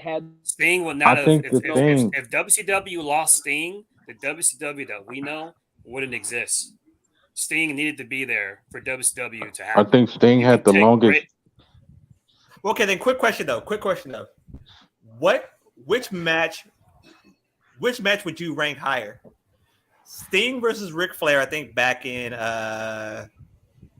when Sting first became, or when Sting became a main eventer. Talking about that match with Ric. Who was that? That was like 89, I think. Yeah. It was like talking about that match with Ric Flair, or Bret, or Bret versus Mr. Perfect at the King of the Ring.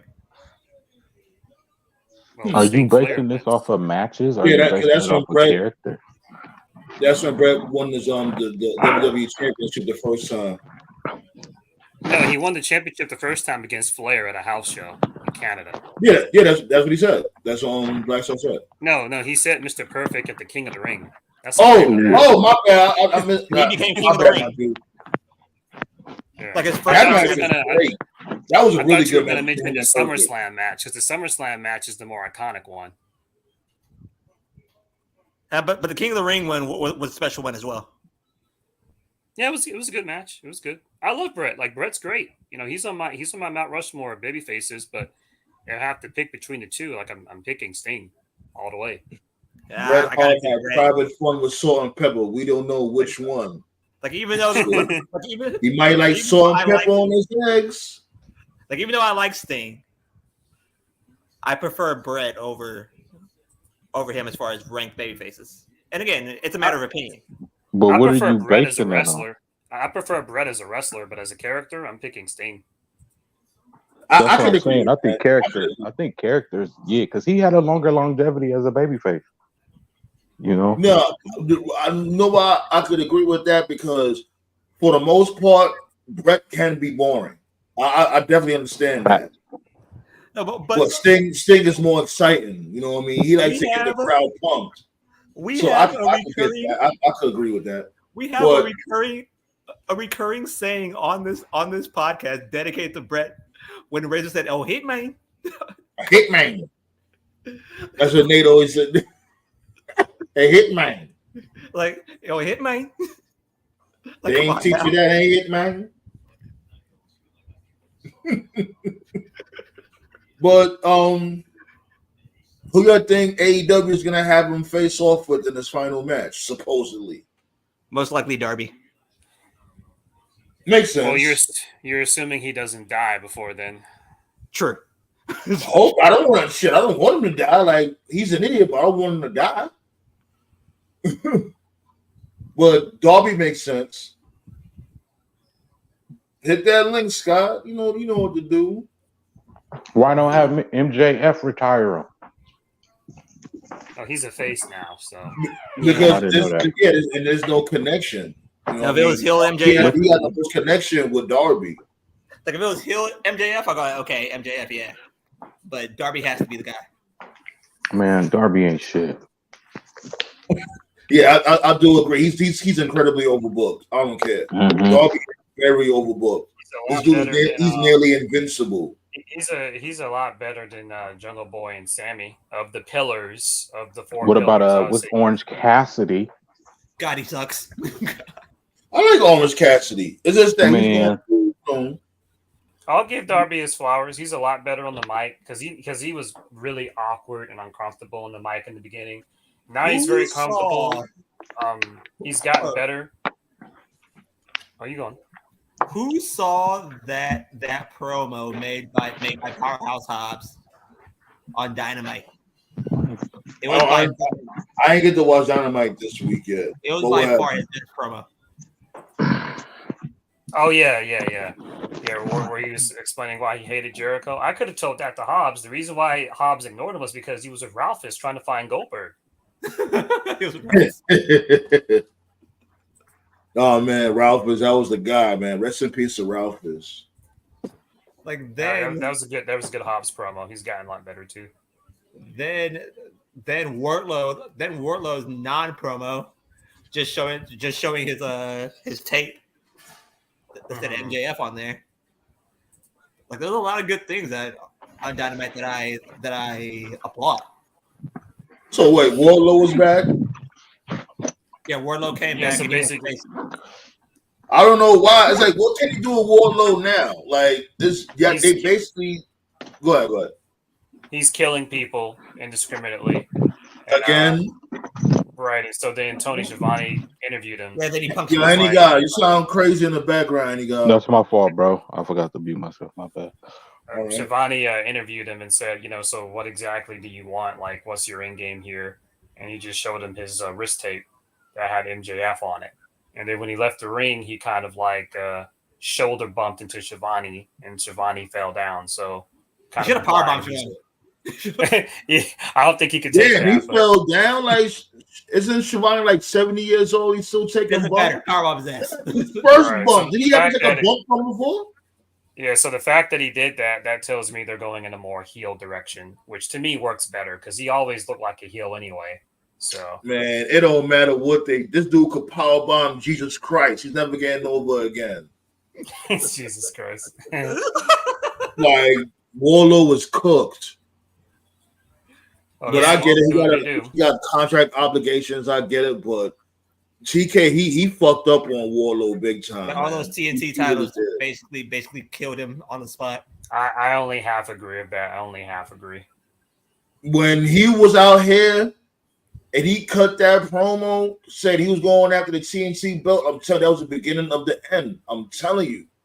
That was the beginning of the end. He's not that good. The problem is that he's it just don't matter. not that good. Batista wasn't that matter. good. If he's not that good, he's not that good.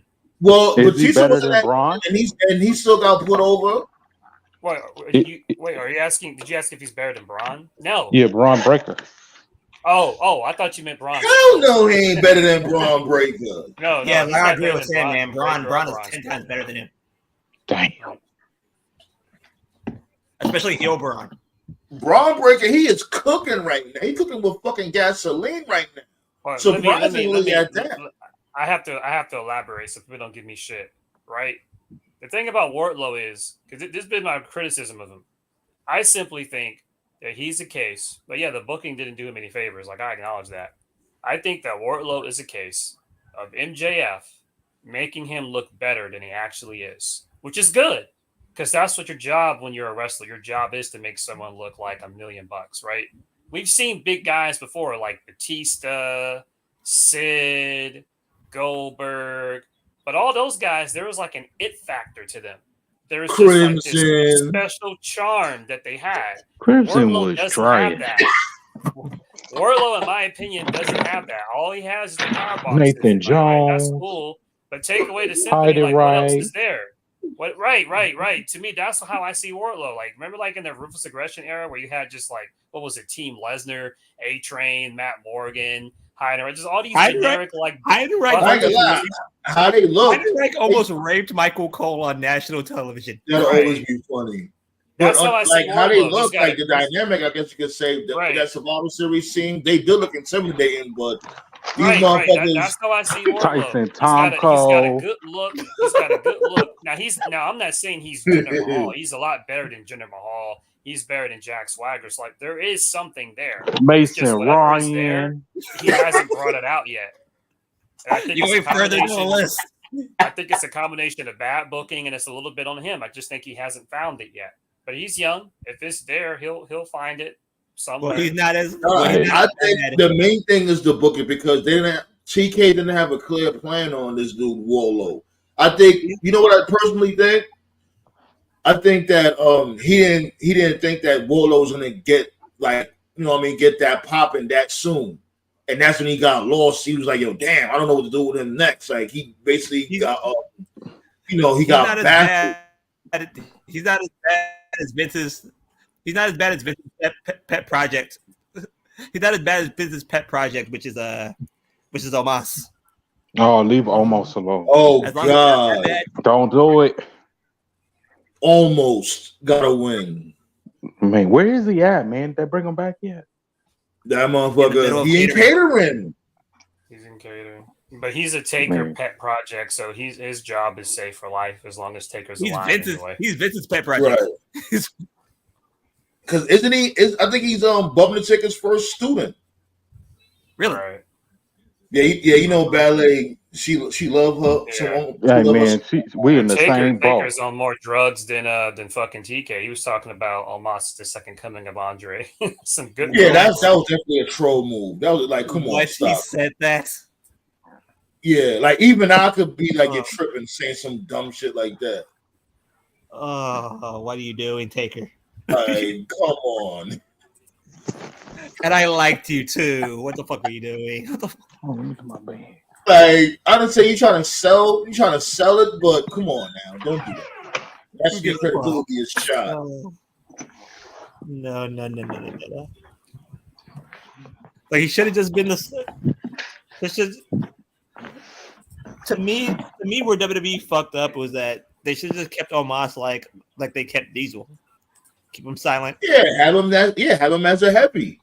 Have him be have the him as a heavy, a bodyguard. Would have, like, him and AJ Styles being the tag team champions was fucking retarded. Like, should have been AJ's protector. And that's the thing too, my dude. You being trained by AJ, you being trained by Undertaker, and you're still not getting it. You're just not good. Man, listen, y'all gotta fall back. He better than the great Khali. That's Well, how I feel about Karrion. that's not a very high bar. Right? But That's how I feel about if Great I'm Khali better could than be the Great champion, Khali. I'm going to ring and do better than the Great Khali. hey man, everything that Sandman's saying. That's how I've always felt about Karrion Cross. But unfortunately, Oh, here we even though go. Don't start even though your it's 20 y'all shit, gonna Joe. fall back on big almost. even though it's 2023, bookers are Don't just start still your shit. they're still Talk your stuck on the shit. look, bro. They still stuck on the look where it's like if you have a good look, like man, that can get you in the door, but like you got to do something to stay in the door, man. Like Apparently, Cross wants Sami Callihan to come to WWE. Sammy ain't gonna do shit. He was already in WWE. He failed Yeah, the first wasn't time. he like a hacker, like a evil that shit genius didn't work. hacker in NXT, some shit like that? Yeah. Solomon Crow, that was his name, Solomon Crow. Oh, that was TNA. Yep. Mm-hmm. No, that was NXT. That was NXT. Yeah, I was NXT. Didn't he No, go that was to? But he NXT, went. and it Didn't was he go to Solomon Crow. TNA too with that gimmick? Yeah. The people. He did? I don't He's know. like, yeah. He's very similar. He's very similar to Mox. Like the WWE style just does not work for him because he's just really gritty. Yeah, like it doesn't fit him. And grungy, just with his presentation.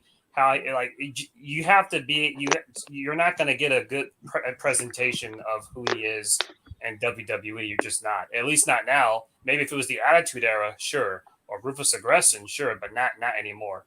No. Like it doesn't fit Let me him. ask you guys this. You think him losing to Jay Leno, the female version of Jay Leno, Big Chin, fucked up his stock? Not as bad as you think. Who else looked like Jay Leno? That fought this dude. Tessa Blanchard, yeah. You know what Chin looks like a plate?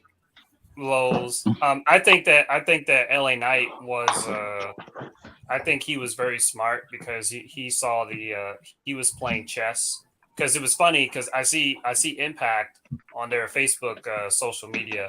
They love to share like Eli Drake clips and shit. And I remember when he was there, they never treated him like he was a big deal. And they wanted him to work with Tessa. And he was like, fuck that, because he saw the end game here. He was thinking 5 years down the road, 10 years down the road. He's like, man, if I take an L to this female, you know, I'm never going to be a top guy, like in a serious place. And then a bunch of these other, I mean, these are my opinions, by the way. So YouTube, I agree with them. Because if you consider the alpha male, like man, like you at the right, like you a main eventer, mm-hmm. You losing to a female, that's gonna hurt your credibility. I don't give a fuck who you are. That's what I'm saying. Rhea Ripley going around doing that shit. Now I like Rhea Ripley and all, but her going around slamming grown ass men, that shit could hurt them in the long run. Right, because I fucks heavy with Lucha Underground. I absolutely love Lucha Underground. I was a big fan of Brian Cage, the Machine. But that's one of the main reasons I like why. Brian Cage too. Right, but that's one of the main reasons why Brian Cage, like, he's never going to be a top guy in AEW or anywhere else because, like, this dude was like the Impact champion. He was getting his ass kicked by Tessa. He was getting his ass kicked by Tessa. You like fucking 500 pounds of muscle, right? And you can getting flip, you can do spin kicks, and you're getting your ass beat by Tessa, like. And for what? And then look what came of it. Tessa is not even in wrestling anymore, or actually, well, she's just doing like small indie shit because nobody wants to fucking touch her. So that's why, to me, that ruined Brian Cage's stock, in my opinion. That ruined Sami Callihan's stock. But Eli Drake or LA Knight, you know, he saw the end game. He was thinking like 5 years down the road, 10 years down the road, and he was just like, nah. And so he told Impact to fuck off. You know, so look where he's at now. Virgo makes a great point.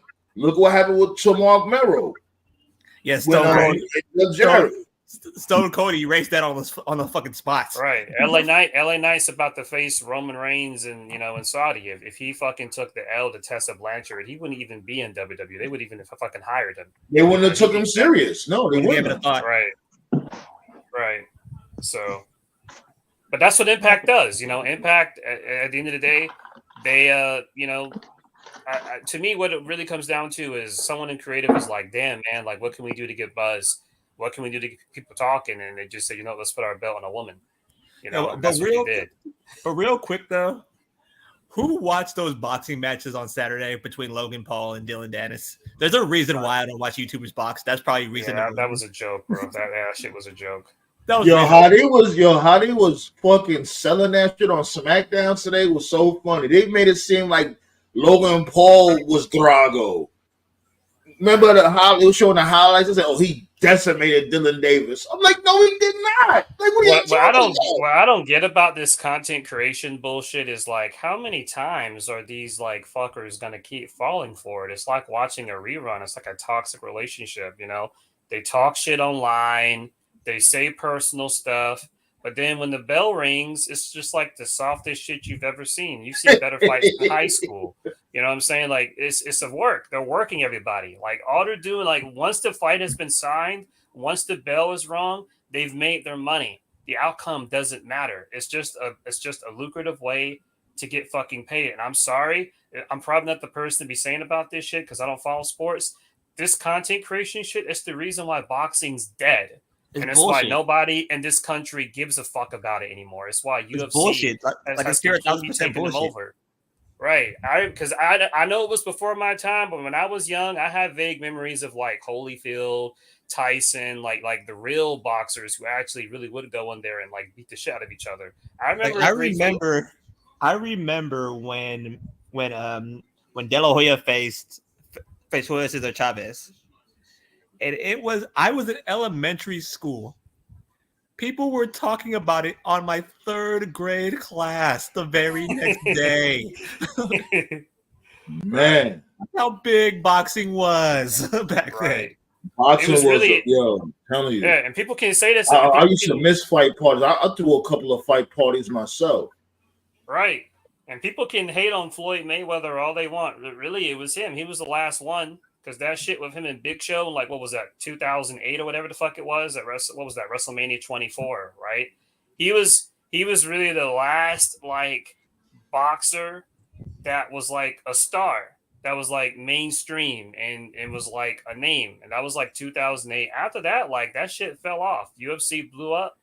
You know, no one cares about boxing. It's dead, bro. HBO Sports, like, remember HBO Sports? They used to have like a special. Yeah.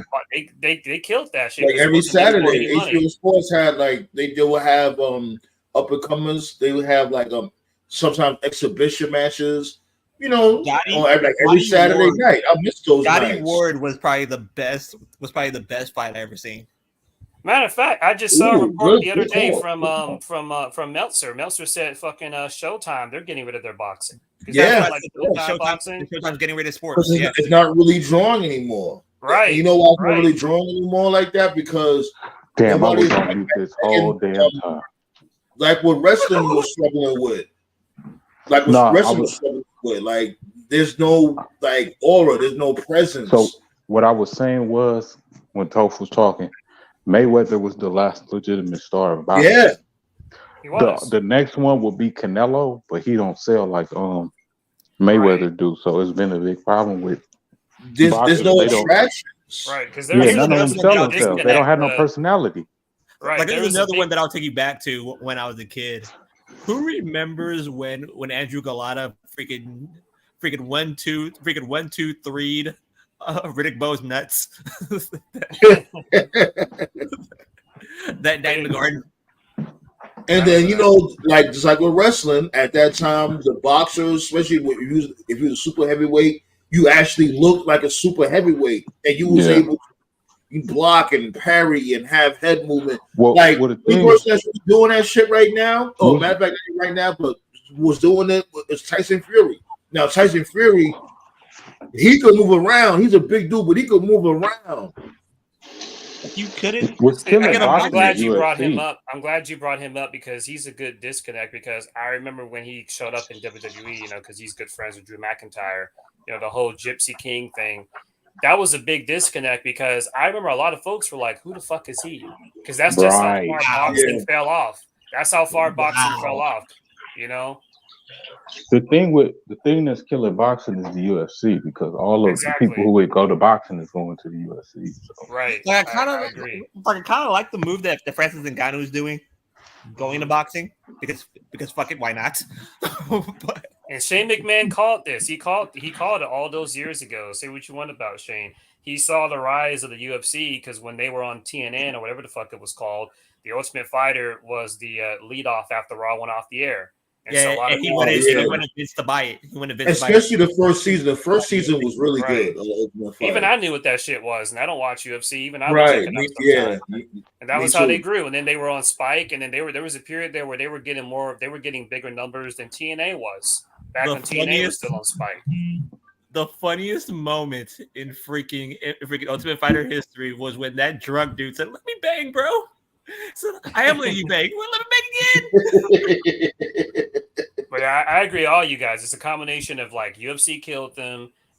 Most of these boxers, they don't have that larger than life presence. They're not charismatic. They don't talk shit. The network's just killing it off. Like, I'm not saying boxing can never come back because they never say never, but there's gonna come a day where boxing comes back, but probably the big disconnect and everybody here will probably understand, especially you, Sandman, was remember back in the day, back in it stopped in the early 90s, but they used to show boxing on a weekly basis on network TV. Do any of you guys remember that? Like ABC, CBS, like those places? Yeah, like ABC, CBS, NBC, like after football season. Yeah, like ABC Sports. I know what you're talking about. Like after football season, they show boxing. Yeah, and especially when it came to the weekends. On the weekends, like especially Saturday night, it'll be a lot of fights going on Saturday night. You know what I mean? Like when it comes to contenders that's like trying to get up in the division. I remember I used to watch the Spanish channel, and they had the Mexicans fight. The Mexicans used to be wilding the fuck out. 1 round, 500 punches thrown. Like what? One other thing too. Like these motherfuckers be you see these motherfuckers be fighting like cats. All you see is mad haymakers, like 10 haymakers in less than 5 seconds. Like I remember. One other thing too, and I don't know if you guys will agree with me. This just popped in my head. One last thing that probably doesn't help boxing and other sports. I don't know if this makes sense, right? Like, okay, like take basketball and football. Okay, when you retire in those sports, you may retire from the game, but like we still see them. You know what I mean? Like they have like those roundtable shows where, you know, they give their opinions on other teams and other players. They still make public appearances and stuff. So it's like I see athletes in other sports that I don't even follow. They'll retire, but I'll still see them. But it's like in boxing, the big names in boxing, they retire because they can't talk. Gone. They're just gone. I don't. They can't talk. That's the reason why. I think of Mike Tyson. Like Mike Tyson's cool. Like I love Mike Tyson, and I'm happy he's in a much better place in his life. But like when you look at everything Mike Tyson has done after he left boxing, it has nothing to do with boxing. He's like in movies, he's in TV shows, he's in podcasts, and it's cool. Like I'm happy to see him. And he got his own strain too. He got his own that strain. Right. But everything he's doing, he's almost like The Rock because there's he reinvented himself. Right. There's like a new generation of kids that just know Mike Tyson. Like they know he's a boxer, but like they don't see him box. They see him do like everything else. And so it doesn't keep, it's like if you're like a newer, younger person who was like born in like say 2000 or whatever, like nothing he does or says would make you want to YouTube his fights because he doesn't talk about his fights and his fights are never referenced or stuff. So like, just little stuff like that. Like, yo, Toph, know what's a good challenge though? And this is not me just being messy as I'm going to be messy right now.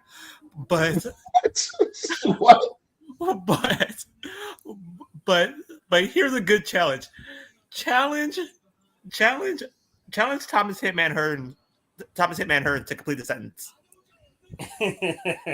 I know that is a very silly process to do, but the man can't talk. He slurs every single word on the planet, and you look at him and you're saying, "Huh." But it's not really kicking. It's not really connecting. And I like Thomas Hearns.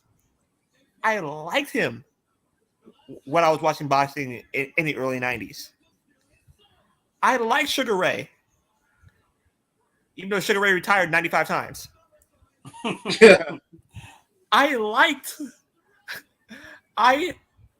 Roberto Duran, even though he quit. I don't blame him. Around that time, boxing was dirty. Shit, man. The last time boxing was relevant, like outside of Creed movies and Rocky Balboa movies, was what was it? A couple of years ago. What was it? Floyd Mayweather fought that guy. I forgot his name. It was a big pay-per-view.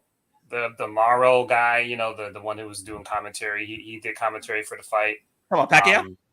Yeah, Pacquiao. Like, yeah. Oh, Pat, you talking about Pacquiao? Yeah, but that was a couple of years ago. It's been a minute. That was like sometime in the mid 2010s, and that was just like a one night thing.